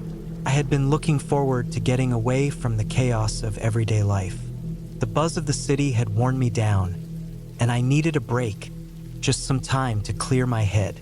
So I packed up my gear, drove out to the edge of the national park, and set up camp in a spot that seemed far enough from the crowds but not too isolated. The sun was setting as I finished setting up, casting long shadows across the trees. I stood there for a moment, just taking it all in, the quiet of nature, the rustling of the leaves in the wind. It was almost too quiet, but I didn't think much of it. I set up my campfire, the crackling warmth a welcome contrast to the chill of the evening air. The fire was a small one, just enough to cook a simple dinner and keep me warm. I roasted some hot dogs and heated up a can of beans, eating alone but content. As the darkness fell deeper, the noises of the woods shifted. At first, it was the typical sounds: the chirping of crickets, the occasional hoot of an owl, the rustle of small animals in the underbrush. But as the night went on, something about the silence between those sounds started to feel off. Like the woods had gone too quiet at times, unnaturally still. I tried to shake it off. Maybe I was just imagining things. Maybe it was the unfamiliarity of the place. There wasn't a single other camper around. I knew that. I had checked when I arrived. But then I heard it, a rustling noise just beyond the circle of light from my campfire. A twig snapping. I sat still, straining my ears. Nothing. I convinced myself it was probably an animal. Deer, maybe, or a raccoon scavenging nearby. Still, I felt a tightness in my chest, a small sense of unease creeping up my spine. I couldn't sit still any longer. I stood up, grabbed my flashlight, and walked toward the sound, telling myself it was nothing. The beam of the flashlight cut through the darkness, flickering slightly as I moved. But the moment I stepped away from the fire, the woods seemed to swallow the light. Everything felt more closed in, darker than it had moments before. I reached the spot where the rustling had come from, but there was nothing there. The ground was soft with fallen leaves, nothing disturbed. I stood there for a few more moments, scanning the area. The only sound was the wind in the trees, and yet that feeling, That nagging feeling kept gnawing at me. I headed back to the campfire, trying to shake off the anxiety that had taken root in my stomach. I told myself to relax, that I was just getting paranoid. But as I sat back down, the rustling noise came again, closer this time. I froze, holding my breath. The sound was louder, and now I could hear the distinct crunch of something moving through the dry underbrush. I gripped my flashlight tighter, waiting. The seconds felt like minutes. But then, as quickly as it had started, the noise stopped. I waited for what felt like an eternity before standing up again, this time more cautiously. I was determined to figure out what it was. The flashlight beam cut through the trees again, but this time it felt more oppressive, the shadows growing thicker with each step I took. The hairs on the back of my neck were standing up. It was as if the forest itself had suddenly become aware of my presence, as if the quietness had turned from peaceful to ominous. I pushed forward a little farther into the woods. My heart was pounding in my chest now, adrenaline kicking in. I told myself it was just an animal, just a deer or some small creature. Maybe it had been foraging nearby, and the noise was nothing more than that. But the deeper I went, the more I felt like I was being watched. The air felt colder, too, as though the temperature had dropped several degrees in just a matter of minutes. I shone the light into the underbrush, my mind racing. But there was nothing there, just dark trees and leaves. No animals, no signs of movement. I turned to head back to my camp, but then I heard it again. A faint scraping noise, like something dragging along the ground. It was different this time, not the rustling of leaves or the sound of paws on the ground. The sound was slower, deliberate. It made my stomach churn. I froze. My flashlight illuminated the trees, but all I could see was darkness, stretching out into the unknown. The sound stopped. I stood there, unsure of what to do, my breath shallow. It was then that I realized something even stranger. The usual forest sounds, the rustling of leaves, the occasional distant animal call had stopped. All I could hear now was my own heartbeat, pounding in my ears. I turned back toward the direction of my camp, my flashlight flickering, the beam wavering in my trembling hand. My brain was telling me to stay calm, but everything in my body was screaming at me to run. I didn't want to look over my shoulder, but I did anyway, just to see if anything was following me. The darkness behind me felt heavy, pressing in. I had to get back to the fire. I turned and made my way back through the woods, but I didn't dare look back again. The flashlight barely illuminated the path, and I kept stumbling over rocks and uneven ground. Every step felt wrong, like I was being guided back to a place I didn't want to be. Finally, I saw the flicker of the firelight through the trees. Relief washed over me, but just as quickly, doubt crept in. I had left my campfire alone. The light had been steady when I left, but now it was flickering, almost as if the wind was playing tricks on it. When I reached the campfire, the first thing I noticed was that the fire had died down considerably. The flames were weak, the embers glowing faintly. But that wasn't what unsettled me. What unsettled me was the figure standing just outside the ring of light. I stopped in my tracks. My breath caught in my throat. I couldn't make out the shape clearly at first. It was just a shadow in the night. But as my eyes adjusted, I could see that it wasn't an animal. It was too tall, too human. I blinked, and the figure was gone. Panic surged through me. My mind raced. Had I imagined it? Was I seeing things in the dark? But there was no time to question. I ran to the fire and grabbed the nearest stick, holding it like a weapon, trying to steady my breath. I stood there for a while, waiting for something to happen, but the woods stayed quiet. The shadows danced around me as the last bits of firelight flickered out, leaving only the faint glow of embers. That's when I realized it. The rustling, the scraping sounds, the sudden silence. It wasn't just one thing. It was something bigger, something more than I could explain. I wasn't alone out here. I didn't sleep that night. The next morning, I packed up my camp quickly, not even bothering to make breakfast. As I folded up my tent, I noticed something strange. There were marks in the dirt, scratches that weren't there before. I crouched down, studying them. They looked like drag marks, as if something heavy had been pulled across the ground, right up to where I had set up my tent. I couldn't shake the feeling that whatever had been watching me the night before was still out there, just beyond the trees, waiting. The woods were quiet once again, but the air felt charged, tense. I didn't stay long enough to find out what else might be lurking. As I drove away from the campsite, I glanced in the rearview mirror, half expecting to see something standing at the edge of the woods, watching me leave. But there was nothing. The road behind me was empty, the trees still and silent. I couldn't explain what had happened out there. The sounds, the figure, the feeling of being watched. It was all so real, but there was no logical explanation for it.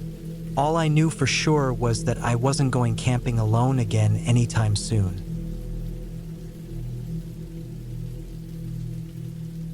It was supposed to be a weekend escape, just a simple camping trip to get away from the noise, the constant pull of social media, and the overwhelming chaos of everyday life. My friends had all backed out at the last minute. They said they were too busy, had something else to do, or didn't want to risk being out in the wild with the temperatures dropping. I had been looking forward to the trip for weeks, and the thought of canceling made me more anxious than it probably should have. So I decided to go alone. I packed my gear the night before: tent, sleeping bag, food, flashlight, a few personal items. Nothing extravagant. The kind of gear a person takes when they plan to go for just 1 or 2 nights. I figured I could survive without company, and besides, I liked the idea of being alone with my thoughts for a bit. Maybe I could even try to work out some of the stress that had been building in me lately. The campsite was a few hours' drive from the city, tucked away in a remote area of the forest. I'd read the reviews online, and most people seemed to think it was quiet, peaceful, and scenic. Perfect place to disconnect. When I arrived, it was just past noon, and the sun hung high, casting sharp shadows over the trees. The forest felt still.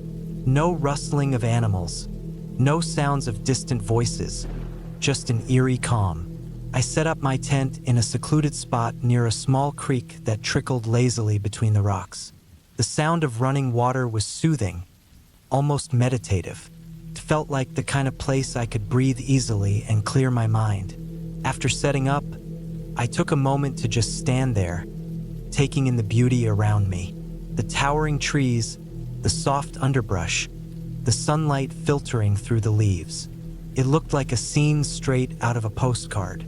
I unpacked my things, set up a small campfire, and decided to spend the rest of the afternoon hiking. The weather was perfect, not too hot, with just enough of a breeze to keep things comfortable.